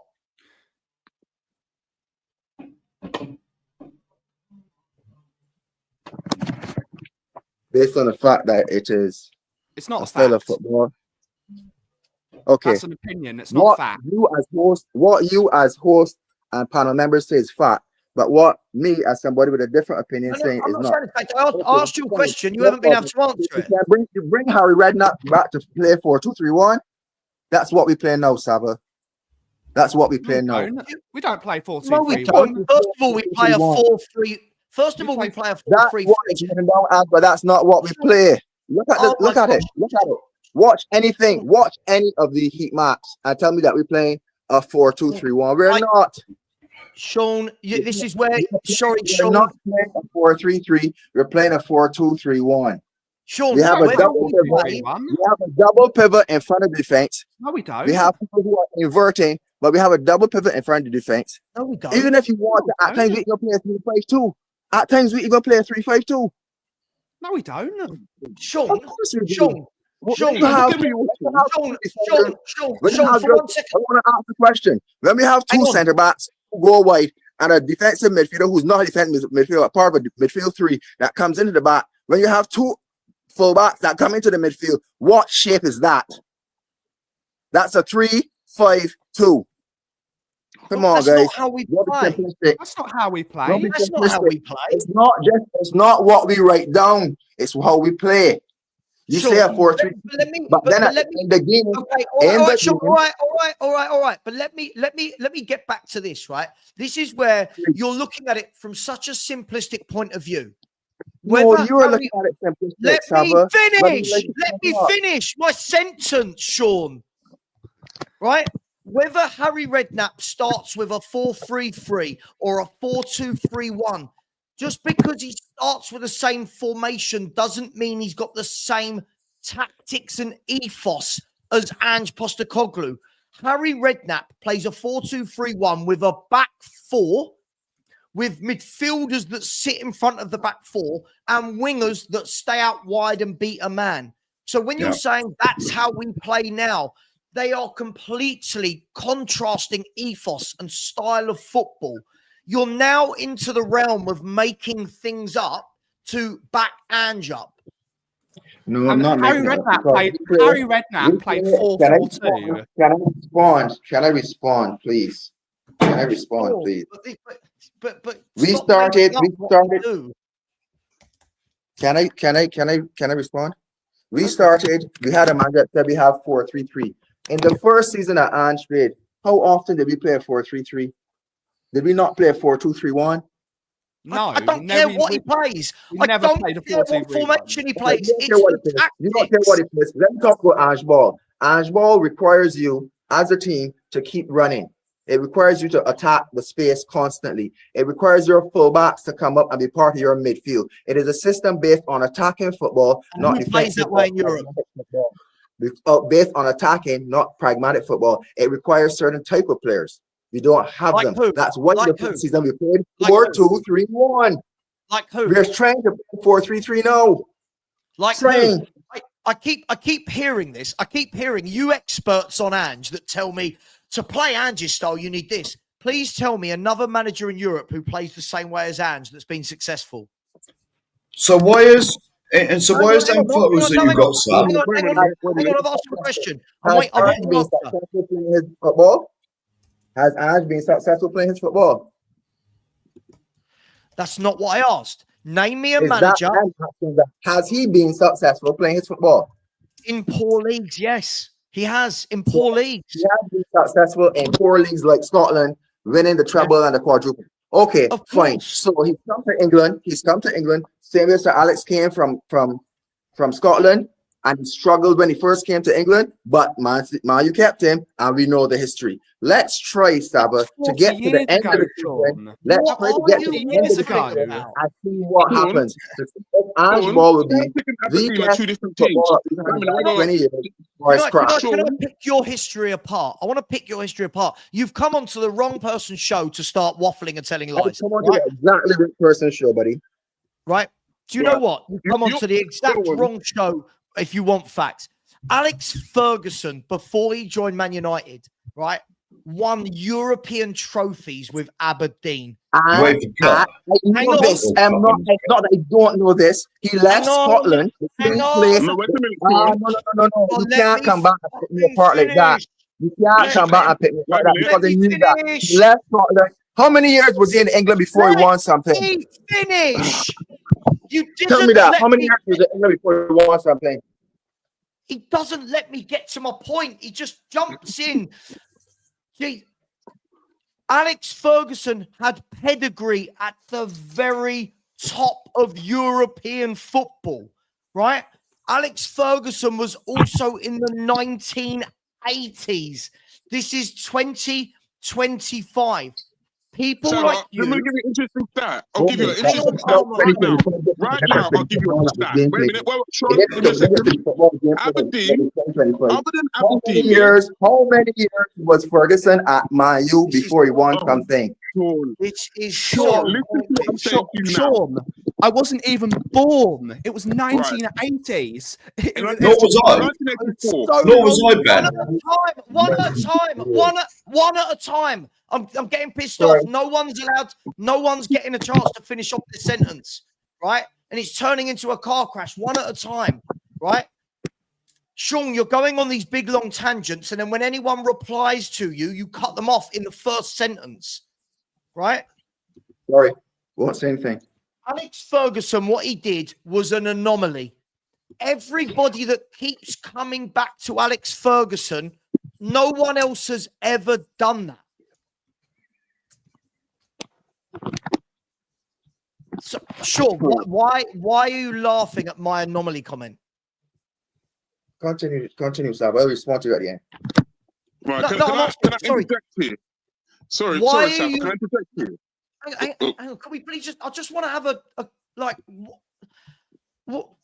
why are you laughing? No other manager has ever done what Ferguson did, where he went to a club, had a really tough 3 or 4 years, stayed, and then won everything. Who else can you tell me that's done that to say he's not an anomaly? Who else? The answer is no one. Pep came to the Premier League and won his first year. Did Pep come to the Premier League and win his first year? It was Did he win it the first year? That's not what you said, though. This isn't. We're not talking about Pep. Right, so he didn't win in the first year, right? He won in the second or third year. What did he win in the second year? He won the Man Premier City League. was a bit different, though. Man City were completely different because they had oil money going in there, and they could buy what they wanted. They were already doesn't winning. answer the question. So it's not Doesn't the answer manager, the is the oil money. But can you answer my question? That's all I'm asking. I've asked the question. Who else has done? I said it was an anomaly. You laughed at me. So I've said, who else done that like Sir Alex? And so far, I haven't heard a name.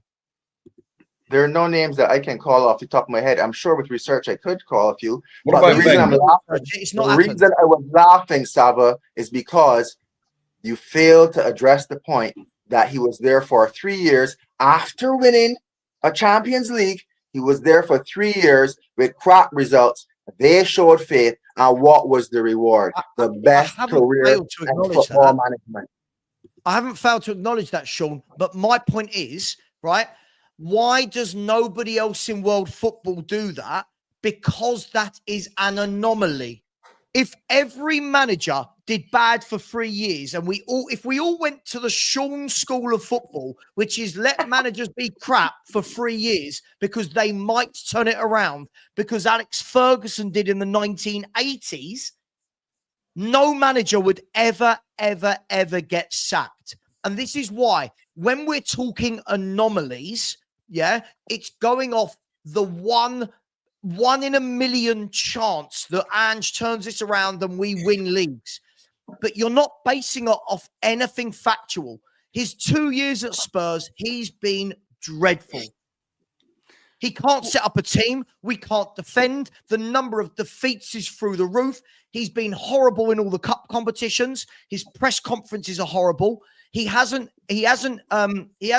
upgraded any players. He hasn't coached any players better. And your argument to me is, but look at what happened with Alex Ferguson in the late 80s. Nearly also, Savva, most importantly, we're thinking that Man United were winning titles in the 80s. Man United were not winning titles in the 80s. I know that as well. They were not winning titles. They were not Man United now, the biggest club in English football, one of the biggest clubs in the world. He built them so that they had genuine progression before they then decided to win and then knocked Liverpool off the perch. We have not progressed and not built anything. We're regressing. I believe Man United were the first to win the Premier League. Yeah, they were. No, or the second. Or the second. Leeds won.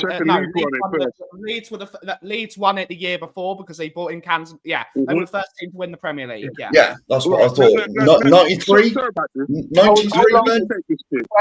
Question. How long was Mancini at Man City? Right. I don't have these things in front of me. How long was Mancini Wait at a minute, Sean. I'm going to say to you now, because this is a fact, right? The last team other than Celtic and Rangers to win the league in Scotland is Alex's Aberdeen. Right? He won a trophy with Aberdeen in Europe, yeah? Do you know what Ange's record in Europe is, Sean? No. It stinks to high heaven. That's what it does, Rubai, with Celtic. It stinks, Rubai. He's not even got past into the knockout stages. That's how bad it is, Rubai. But you want to go and compare him to Alex Ferguson, blood? Are you serious? Are you serious? Very serious. Celtic, he's been stinky. This season in Europe, Tottenham have been stinky, blood. But you want to compare Sir Alex to him? Are you crazy, blood? Real talk. That's bad. Yes, real talk. Because there's no other style of football that we've played in the last 3 to 4 years that has given us the results. And they're not consistent yet, but has given us the big wins against big teams consistently that we should be winning. We're not there yet. It takes time. Manchester United gave Alex Ferguson 3 years. Why can't we give Ange Postecoglou 2? Especially if at the end of that year, he wins the Europa.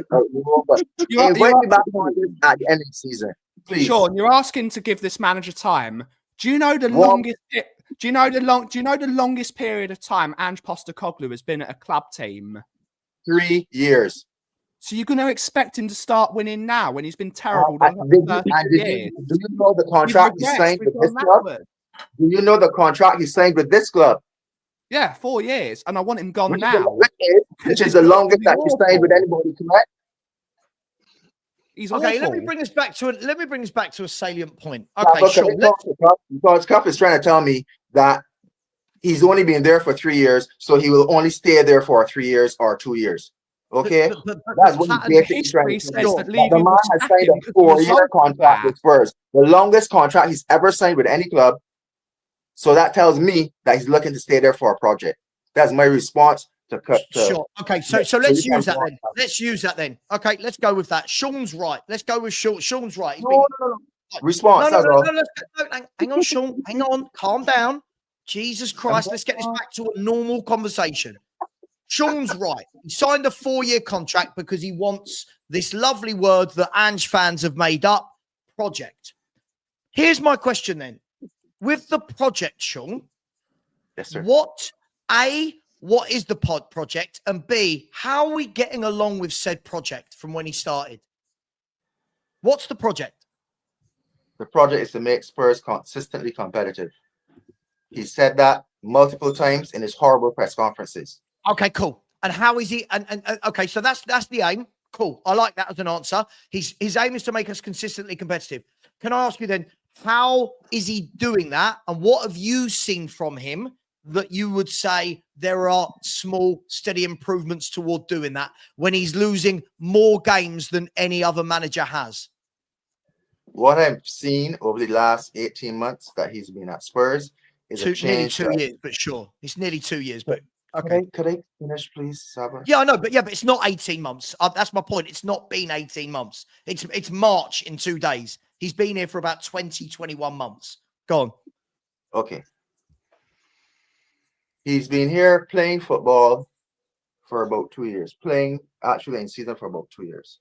We've transformed our squad because the aim is to get players who can play his style of football, which is almost unique style of football. How's that Okay? going?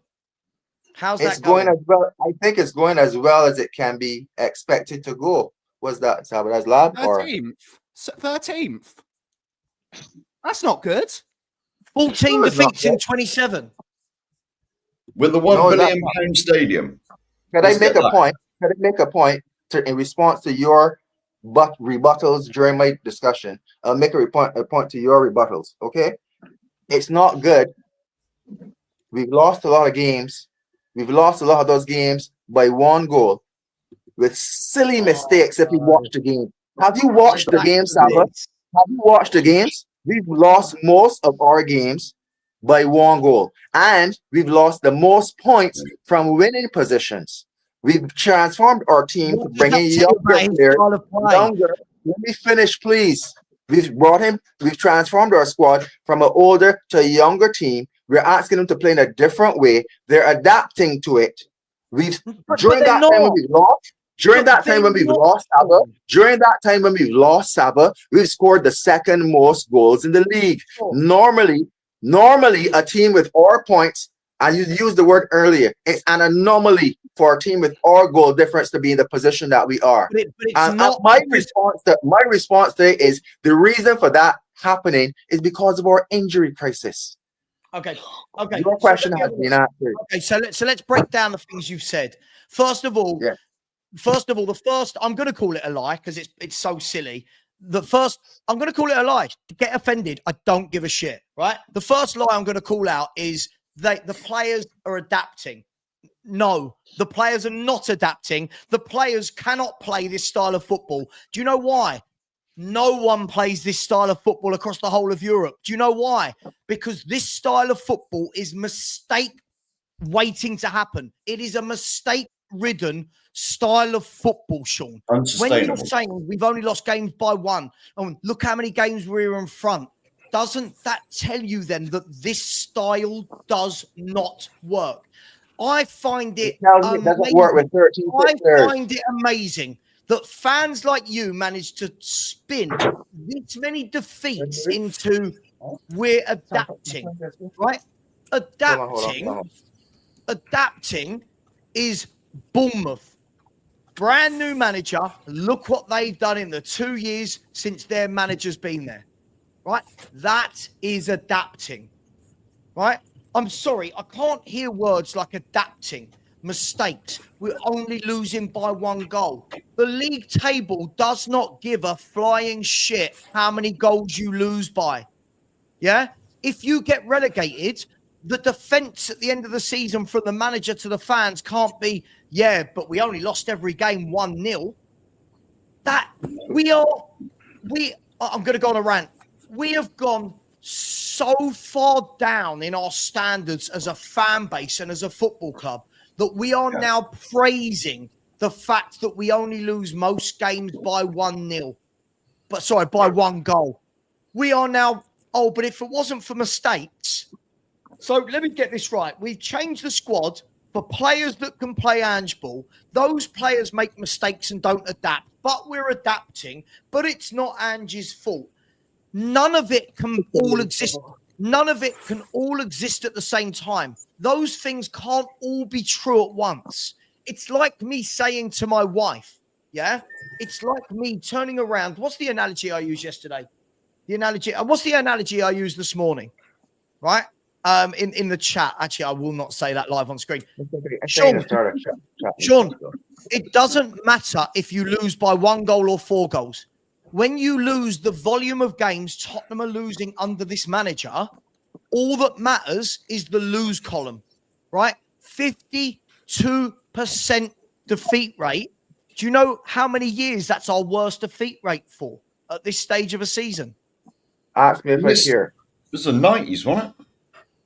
Or 66 years. 77?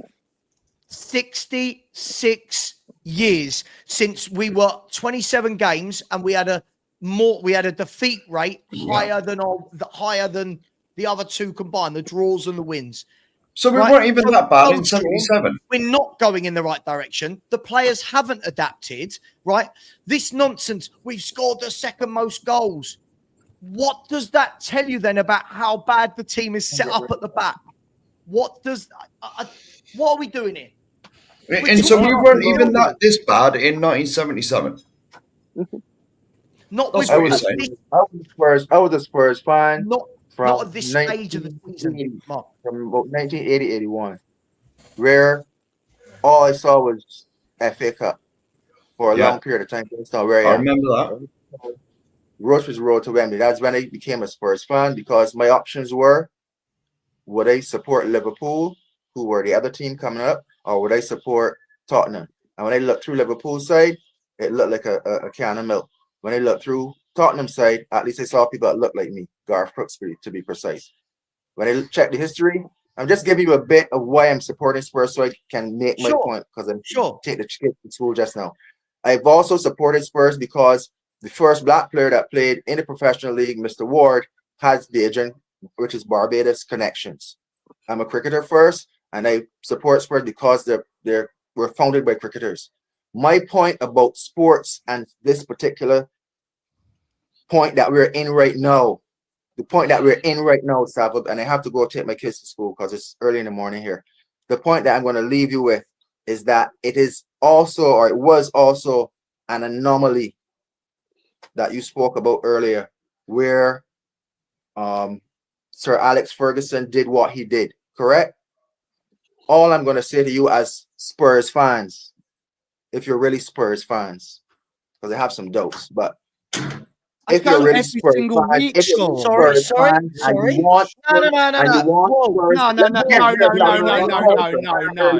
called me a liar earlier, and I didn't respond to you on that, which is so I'm not a Spurs fan.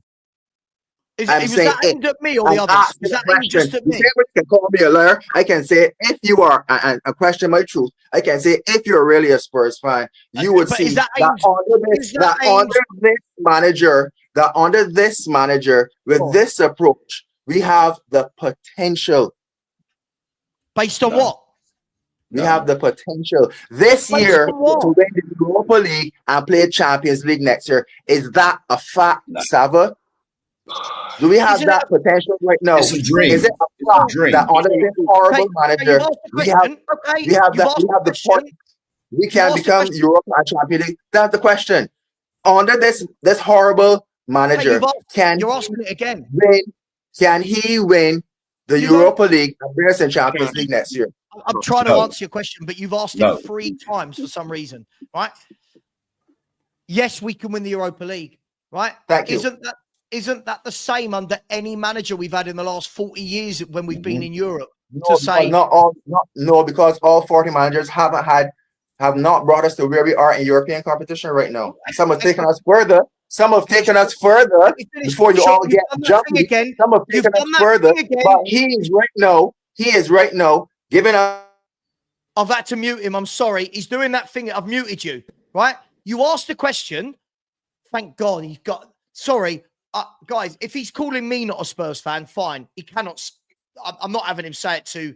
Collectively on this panel, I reckon there's 200 years of Spurs support, right? Most of that's me. Sure. But when you've got this guy... Just breathe. Everyone breathe. Just breathe, Savva. No, hang on. Yeah, hang on, Nick. I'm sorry. But can we win the Europa League? Sure. Could we have won the Conference League under Conte? Yeah, but we didn't. Yeah. Could we have won the Champions League? Yeah, but we never have. Could we have won the Europa League? Yeah, but we never have. But suddenly, with this manager, it's different. These people, Nick, and I'll bring it to you to calm it down. These people, Nick, are living on everything he said is if. Like, because Ferguson did it, we can do it. Sorry. Can you imagine? Can you imagine Man City, Liverpool, Man United, Chelsea? Can you imagine all these clubs going, yeah, just be shit for 2 years. Go on, just be shit for 2 years because Ferguson did it. Fans like that just drive me mental. Anyway, we'll bring it back. We'll bring it back a bit calmer now. We'll bring it back and go. How Spursy would it be if we do actually go and win the Europa League? Because that would be like that would just be Spursy with it. Like this whole season, it would do it right, and we'd be like that. We cannot believe it. Look, unfortunately, we like you said, if we lose, I mean, with the fixtures that we've got and we've got there, we're probably going to lose at least 4 more games. We're definitely not going to win the next 11. Let's be clear on that, right? Because we always, we're playing a Bournemouth team that they're starting to see. Look, they're starting to see injuries. We saw the other night what happened. Christie, I think, is another one that's got injured for him and went off. So we're seeing them do that. But the longer we go on in this competition, it harms us in the league games because we're always rubbish when we go back to a Sunday and after we've played on a Thursday, especially if we do this and if we do that. So look, it's ifs, it's buts, it's monkey nuts, it's just opinions. Let's all breathe. Stanley's there with you, chilling you out, Savva. Ben, you're not a real fan, even though you got a season ticket. Mark, I think it was aimed at Ben. I think it was aimed at Ben. Mark has been to about 400. I'm not a real fan because I'm under 30. I'll tell you what, sorry. Hang on, Nick. I didn't hear that. What was that? Ben spoke. I've been to how many games? But you've been a fan for about 400 years, mate. You're like the living creature. Yeah, you've been alive for 400 years. So I feel like it. Yeah, we all feel like it. Feel like it. So yeah. But as I said at the start, when you first asked me, it did all start with selling Emerson Royale because everything was fine when he was here. So yeah, correct. No, I think that was the best deal that Ange actually made of selling Emerson Royale. Sorry, but that's how I feel, man. That's the best bit of business that Tottenham done in 2 years. I have to give Daniel Levy his flowers for that one. Didn't have to see Emerson Royale. Unbelievable, Philly. Unbelievable. this is. Anyway, when do we play? Oh, we don't play for another week, so it's brilliant. We don't need to worry. So it's a good job we rested all our players then last night, isn't it? Exactly. Yeah. Oh, look at Alex. Look at Alex coming in the contract. Stop talking, Nick. You're boring me already. Mr. Box Office will banter you to pieces. Okay. Look, guys, I'll bring this back. Let's go back to last night. What I just don't get is, have you noticed no one can actually come on and say this evidence is why we're doing well. It's always hope. It's never. Sean didn't have one fact of evidence. We score a lot of goals. Sure. Well, any team will score a lot of goals if they don't worry about what's going on at the back, right? I said yesterday to I was speaking to Dan Potts, from Football's 12th Man podcast. Big up. And he said, a great guy. By the way, I got a video with him later today. I said to him, so your guy, what's going on? He said, we can't score goals. said, mate, take our manager. I said, you will score goals just at the back. Saliba and Gabriel won't look as good as they do in your back four. And these people just don't seem to go with that. It's like there's a book of 10 excuses, like the 10 commandments. The first commandment, thou shalt talk about only losing by 1 goal. The second commandment, thou shalt talk about injury crisis. The third commandment, thou shalt talk about Alex Ferguson from the 1980s because he did it. The fourth commandment, thou shalt talk about Mikel Arteta, who hasn't won anything for 5 years, but is apparently the benchmark at Tottenham. I don't understand. I'm just... Brother, you can break it down. The first thing is, you could break down all his excuses here, right? And they're all laughable because, like I said, with Sir Alex Ferguson, no other team other than Sir Alex Ferguson at Aberdeen has won the league here other than Celtic and Rangers. And that is still present today. So, and Alex won a European trophy at Aberdeen. So he had credit in the bank when he went to Man United, right? And then they gave him time, right? And he turned it and he did what he did. Right, even if you bring in Wenger hit the ground running at Arsenal. It didn't take him that long for him to go and win a trophy at Arsenal. Right. So comparing it to comparing Ange, who's been in management for 20 years, with Mikel Arteta here, who's just come in, who's a fresh manager here, because that's Arsenal is his first manager position. It's horrible, brother. That's bad standards, dude. It's a low bar. And I don't do low bars, but I do high bars, man. It's an Olympic event, remember, everybody. I don't do low bars, man. Low bars are awful. That's why I don't like Emerson Royale, by the way, low bar. But that's just the way I feel, brother. I don't do low bars. I don't think there is. Let me come to you, Nick. Why are our standards so low? Like, on one hand, we want to talk about, well, this is the manager that's going to bring it all back. But on the other hand, no one, and I say no one, half the fan base don't seem to care that we've lost 14 Premier League games in 27. I think, as like you said, as Perch was saying, what are we doing? Look, I think we've been starved of so much positivity for so long. Anything looks positive, right? So that second half we played better. That's a positive. Odegaard taking on his man because we haven't seen a winger take on his man. That looked positive. Only losing 1-0 against Man City when they probably should have scored 4 or 5 goals. That's a positive. So I think that is what we're doing. Not like we as in here, but we as in general is that I think that we're so starved. We're trying to find it. Now I've got a thing saying Joshua Kimmich has had his contract offer withdrawn from Bayern Munich. So let's all be a bit hopeful that Kimmich is going to come to Spurs. Do you know what I mean? It's like we don't have, because of everything that's happened, anything that's positive. Like last week when Son actually played like the Son that we know he can play like.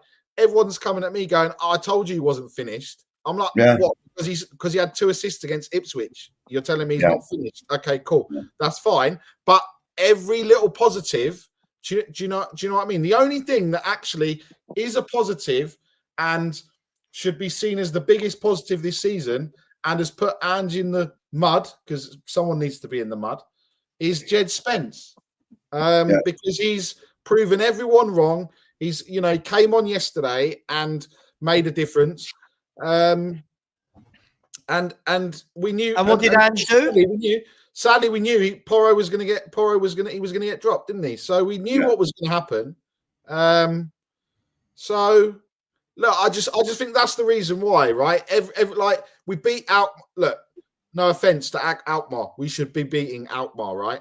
Considering we've got the players we've got back, right? And then we've all said it before. We should be going at least to the semi-finals, right? So if we do that, then there's the hopium again. We're gonna get there. This is exciting. But it doesn't matter that we probably scrape past on penalties or scrape past in extra time or whatever happens before to get there. I just think that there's just been, the positive for me yesterday was that Daniel Harris, poor sod, bought my ticket and went to the game. Right? He messaged me last night. Do you want to know what his message said to me last night? He sent me a WhatsApp and he went, I think he said something like, "Oh God, well that was a waste of time."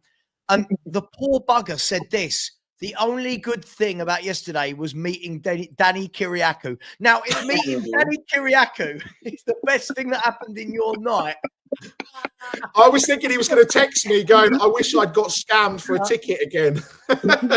do you know the funny thing I find about it, guys, is what will happen is, I mean, and we should be beating Alkmaar. We should be beating Alkmaar. Oh, if we beat Alkmaar next Thursday, you watch all these people making this excuse. We'll go, there you go. That's because he rested. Told you. Right. Yeah. No, it's mad, Mark. This comes to how bad we're doing, right? Now, the last 2 months, there's a Facebook group with my local Somerset Spurs. Like, people got season tickets. I could get tickets for any game I wanted. I could have gone last night. I could have gone whenever we were at home. I can get tickets for any game at the moment because they're there in the Facebook group. Tickets for sale, and they don't sell them. They do not sell them. Right? And you can tell when we're doing well because there's none available. Because all the season ticket holders around this area want to go. Nobody wants to go anymore. This is how bad we are. And as far as like the hopium and that, a lot of that comes from the top line. This is Daniel Levy's Tottenham now. We get one little glimmer of hope and we grab it with both hands thinking, yes, we're back. But no, we're not. Do we, Mark? Like, I feel like I don't, but a lot of these, a lot of like the people. This man underneath here, yeah, I'm pointing to Savva, took one of my favourite lines here from Eddie Murphy Raw. It's the cracker, isn't it? It's the best cracker the people have ever had. Right, for me, it's just a regular old cracker. I'm used to this. This to me is why it's low standards to me. But for some fans, it's the best thing they've ever seen in their life. And I'm looking at it and thinking, mate, it's bad. It's horrendous. Yeah. What did he say, Philly? If you're hungry and someone throws you a cracker, that's the goddamn best cracker I've ever eaten. Yeah. Yeah. But you know what? This is the thing. It doesn't look at this. 7 home defeats in the Premier League. 7, and we're only in February. 7. Like this is. I get it. We've had injuries, but surely make yourself difficult to beat. Surely that's not difficult for any manager. The injuries is not a thing though, because we were still losing these games when the whole team was out. No. So anyone who says, we've had Van de Ven and Romero, the goalkeeper's been out, we lost just as many when they were all playing. Do you know what I think it is as well? The other thing as well, I think it's so much better when you're not in this country. I mean, for sure, and he's in Barbados. Christ, man, I wouldn't give 2 shits if Spurs played well or Spurs played badly, right?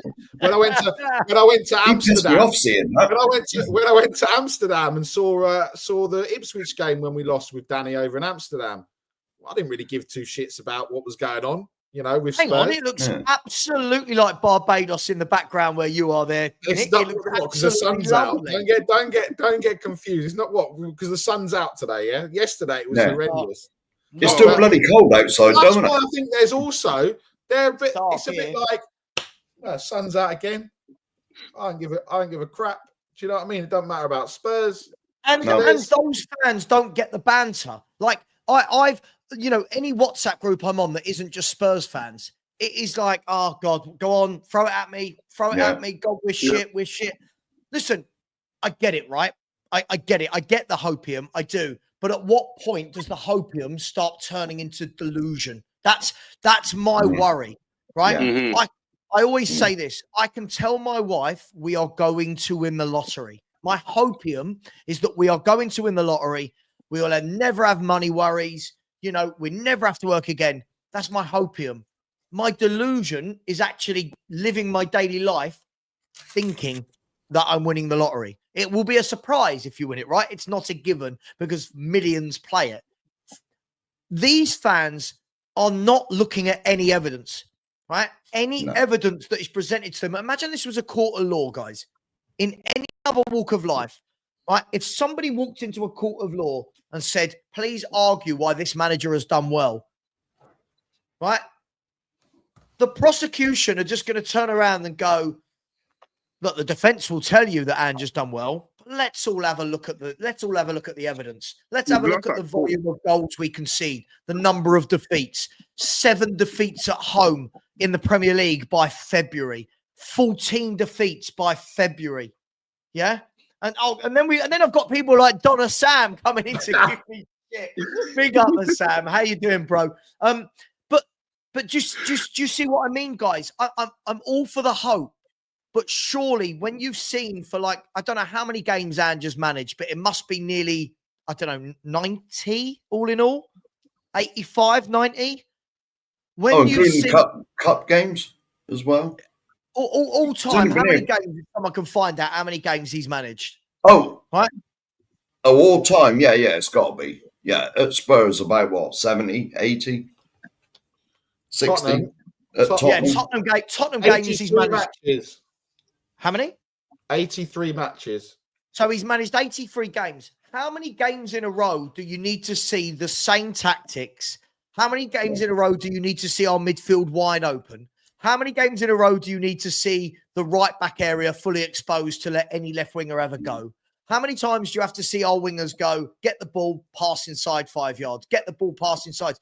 How many games in a row do you have to see before people turn around and go, actually, maybe I'm wrong about this manager? How many? Obviously more than 80. You know, it's going to be like 100 or something. I don't know. I honestly don't. It's like, we played 80 league games under this manager. Well, we played 80 league games under this manager. Is that what we're saying? 80 league games? No, not 80 league games. Not 80 league. He's played 30 games. Hang on, 38. I can do this. 38, 58. He's played 65 league games, if my maths is correct. Right, 68 league games, right? The longest winning streak we've had, in 68 league games is 4. Even last night, we could have matched it.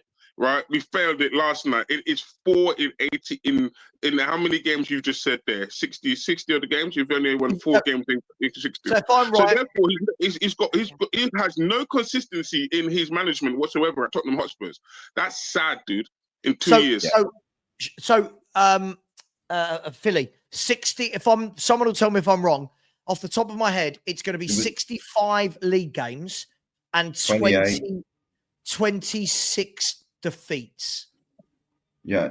26 defeats. Now, to put that in perspective, haven't Arsenal lost something like 4 league games in 2 years? Like, that's where we're at. If I bring up the league table, right? It's 55, Sav, I think. Is it? Oh, no, 38. 38 and 27. Yeah, 65. 26 defeats. That is absolute. And I'll tell you what, I'll work this out. How many goals have we conceded this year, please, guys? Oh, God. I can't remember. In the Premier League?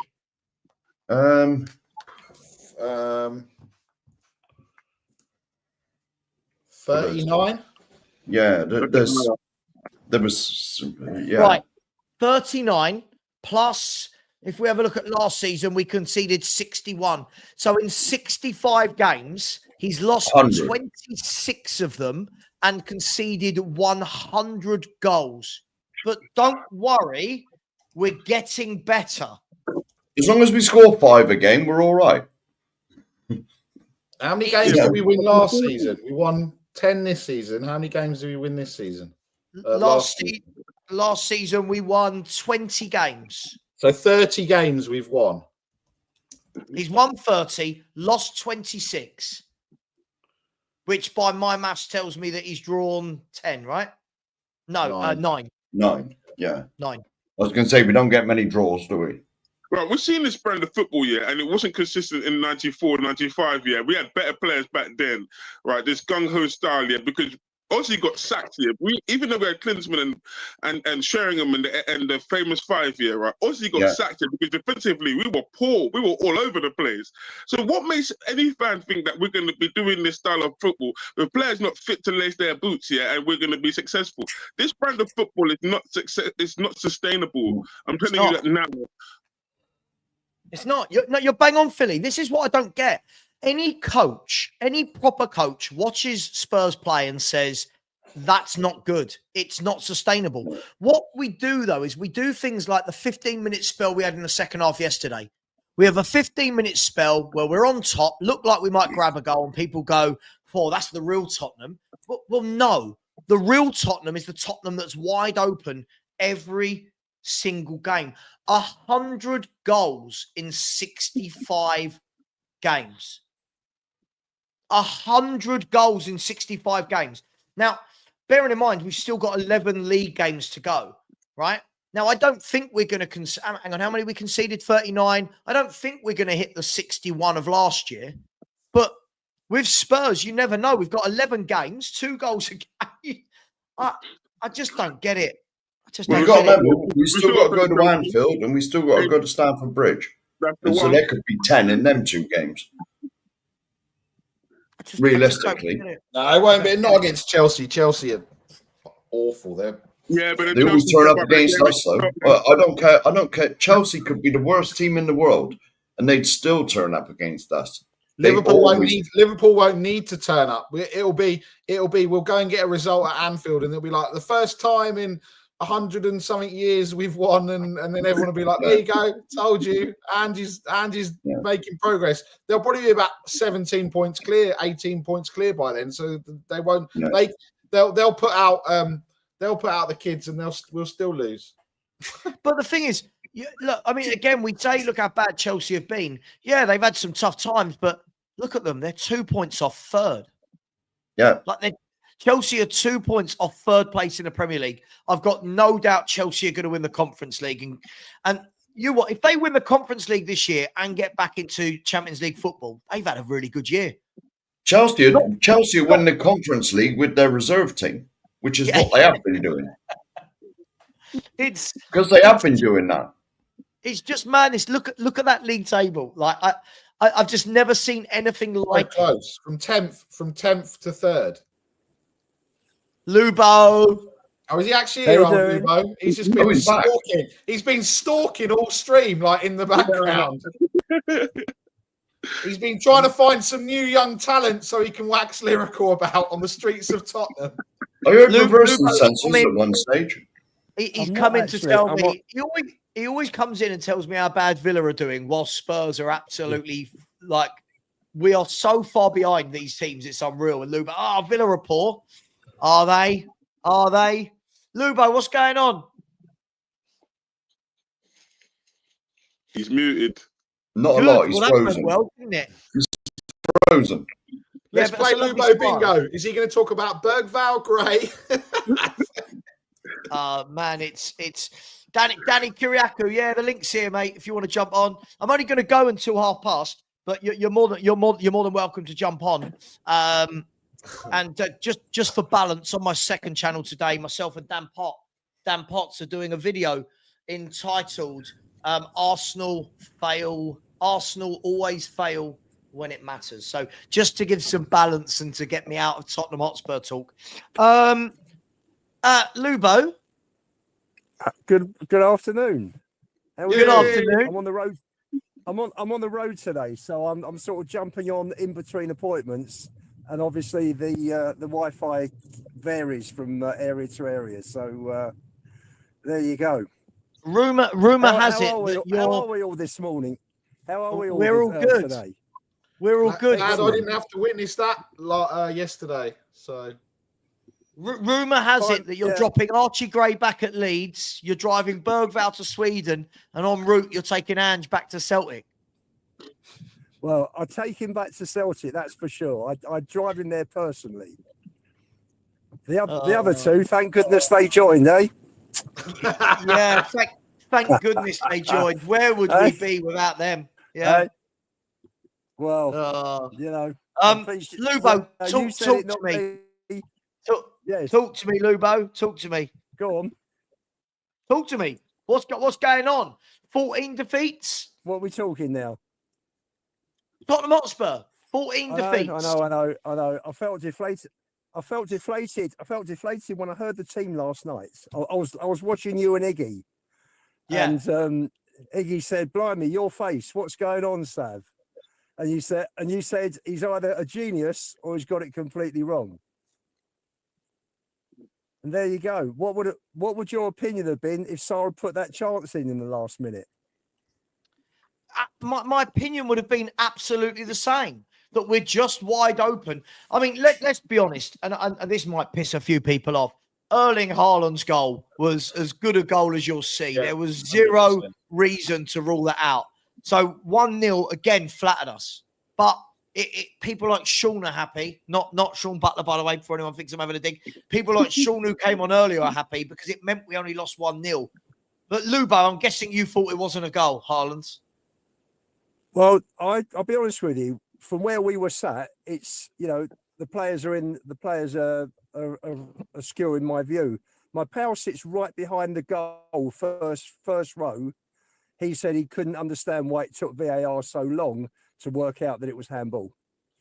He thought it was a genuine handball. So look, Lubo, is that an admission that you sit literally on the bench with Ange? So Lubo's part of this problem. Is that what we're saying? No, I'm I'm fifth tier up, so behind the bench. Fun enough, in 5-0. So you sit next to Daniel Levy and Donna Cullen. Is that what you're saying, Lubo? The key thing yesterday. No, they're in 303. I'm in 503. Oh, okay. Or they're in 304 probably, because they're probably halfway. Can I ask you all? Me, I thought it looked more like a handball.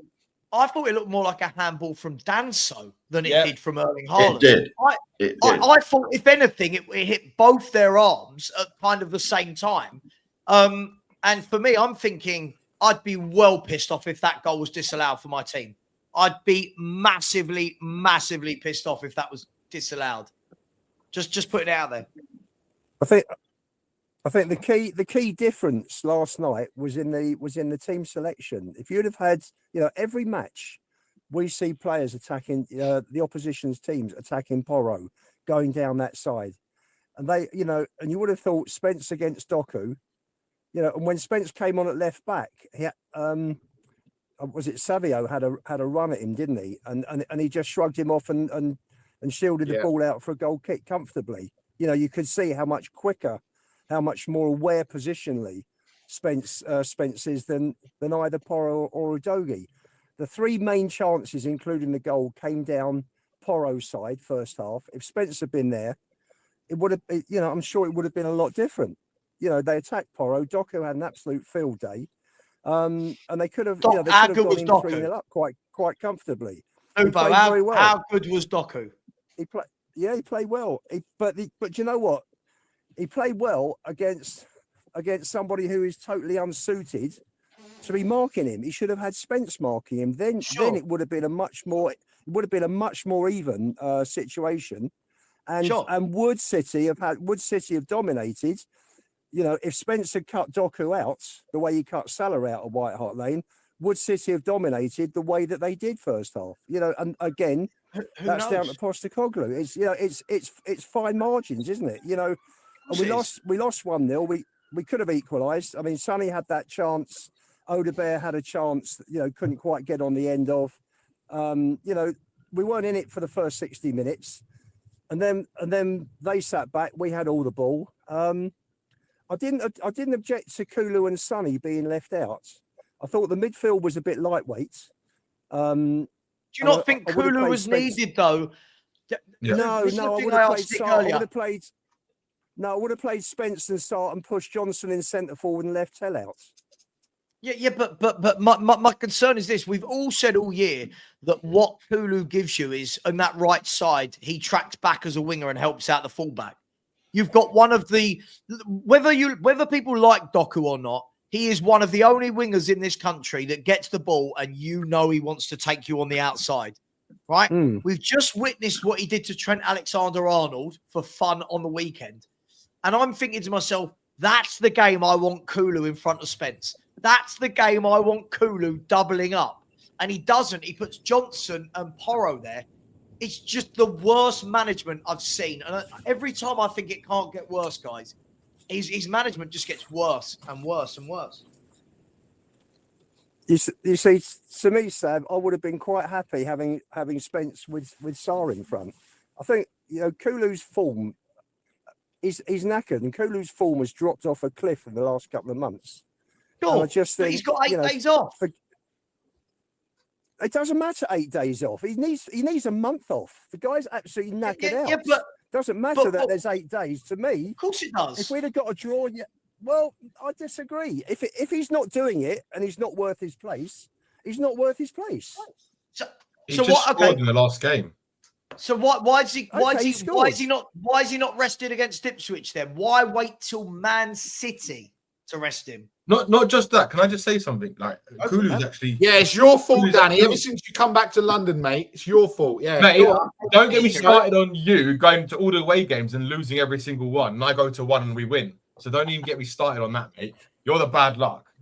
Look, Kulu's actually got a lot of wins. Well, against Man City, he does seem to perform against Man City in a lot of the games we played against him over the years. So I don't understand. For me, right? I said at Ipswich that if Ange, I know that Ange is going to bring Porro back in and he's going to drop Spence. And I said, if he does that, I'm now completely Ange out. I am completely Ange out. The guy is an absolute lunatic, right?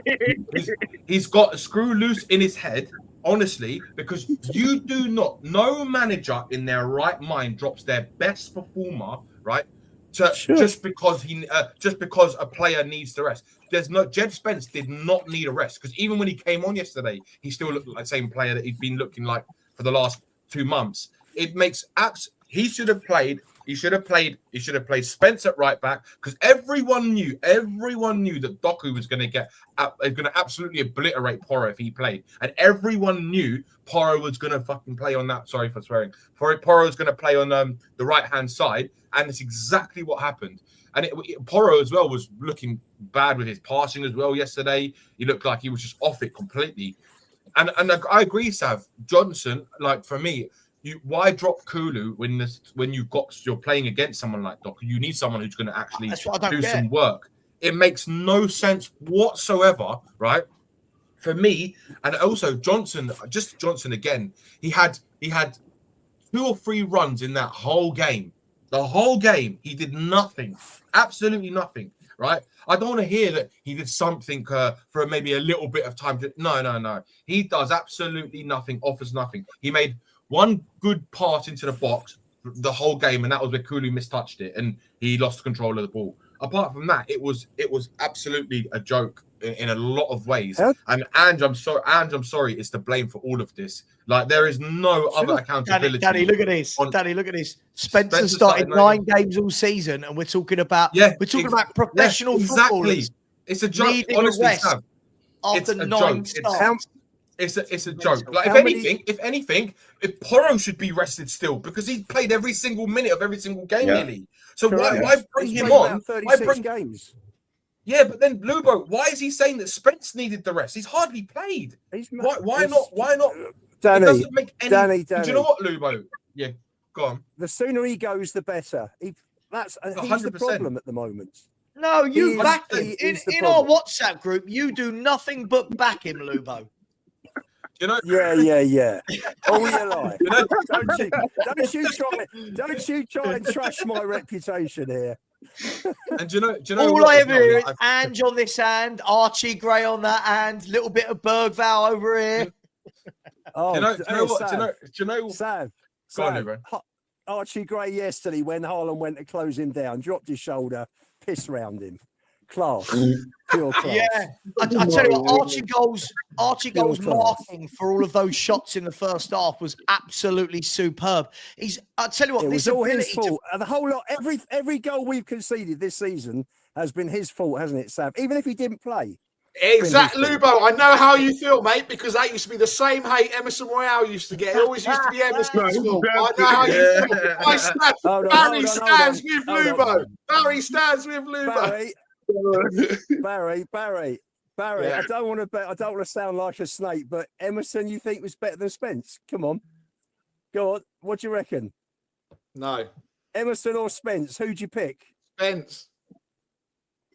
Thank you. There you go.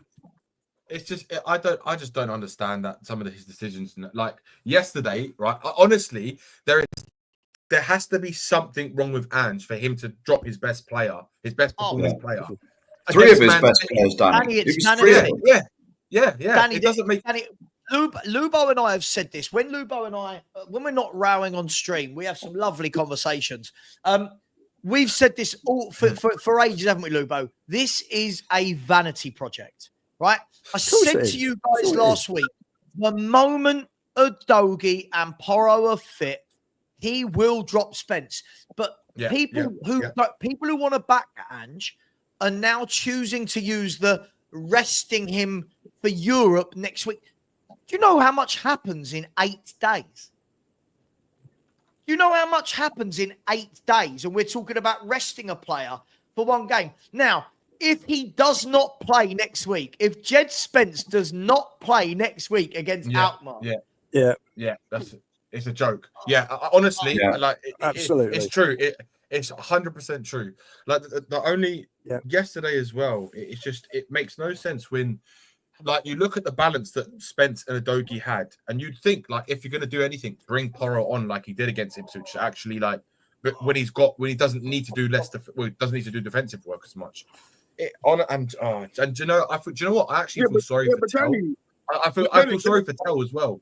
Go on, Danny, I'm going to say something to you. What was his last night be a surprise? Because I'm remembering back to Arsenal last season, because we said this against Arsenal. Why would you play Ben Davies here against Saka? Isn't that a moth to a flame? Because you're looking at Ben Davies here, and you're thinking you've got no pace whatsoever, and you've got Saka with pace. Why would you play him there? Yeah. And it's the same kind of analysis from Doku last night.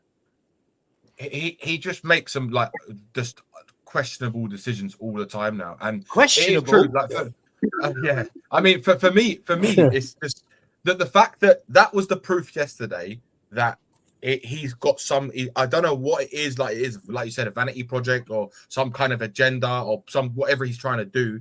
It's just not for the benefit of Tottenham. That's 100% sure, because no sane manager, and literally no sane manager, drops their best performing player. The geezer had 2 man of the match performances and a goal in his last 3 performances, and then you go drop him for Man City. It makes no sense. Absolute no sense. He's got to go now. Like, he's got to go. And also, just want to say, big up to Daniel Harris. I met him yesterday, so big up, man. He was in your chat, Sav. I know, yeah. He messaged me, said the best thing about last night was meeting Danny Kiriakou. What a low bar. Daniel Harris, what a low bar you've got in your life. That's a low bar. But meeting Danny Kiriakou is the highlight of it. What can I say? Look, guys, I do want to leave it there. Look, I'm actually quite glad we've got a weekend off of Tottenham. If I'm brutally honest, from a YouTube perspective, I hate it. From a fan perspective, I'm just getting so bored. This manager could literally lose 10 games in a row, and fans will just allow him to do that because they do not have any standards anymore. A lot of fans don't have a lot of standards. No. Guys, let me just get a quick prediction. Just quickly go around, just not a monologue, just quick. Do all of you expect that over 2 legs we should easily beat Alkmaar? Yes. Not easily. Not easily, but we should. Not easily. Well, we should really. We should really, but we're not going to do it easily. But we should, as in, like, I expect us to do it, but it's Tottenham under Ange, so you just never know what's going to happen. And so in the end, it'll be a narrow 2-1 then. A narrow 2-1. If we lose this tie, he should be sacked on the spot. Oh, yeah. But he will be. There's nothing left. He'll be gone. There's nothing left. Lubo, he won't. He won't, Lubo. He will.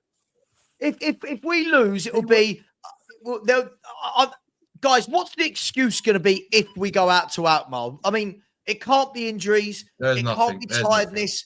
What's the excuse going to be now? Werner. Remember, It'll be Werner. Oh, don't get me started on that idiot. Werner. Guys, I've got to go. I've got an Amazon parcel arriving. I've got to go. Right, cool. Love you Is all. that puppy food? Is it puppy food? It's puppy related. Yes. Yeah, I knew it would be. Is that the new puppy somewhere? From Stanley. Goodbye. Oh, no. We are going. And Sam, have you bought his Tottenham coat yet, Stanley? Yeah, it says Archie Gray on the back. I was going to call him.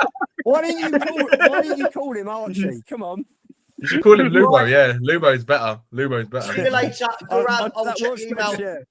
Thanks, everyone. It's been a pleasure. Big up, And as always, Ange out. Ange out.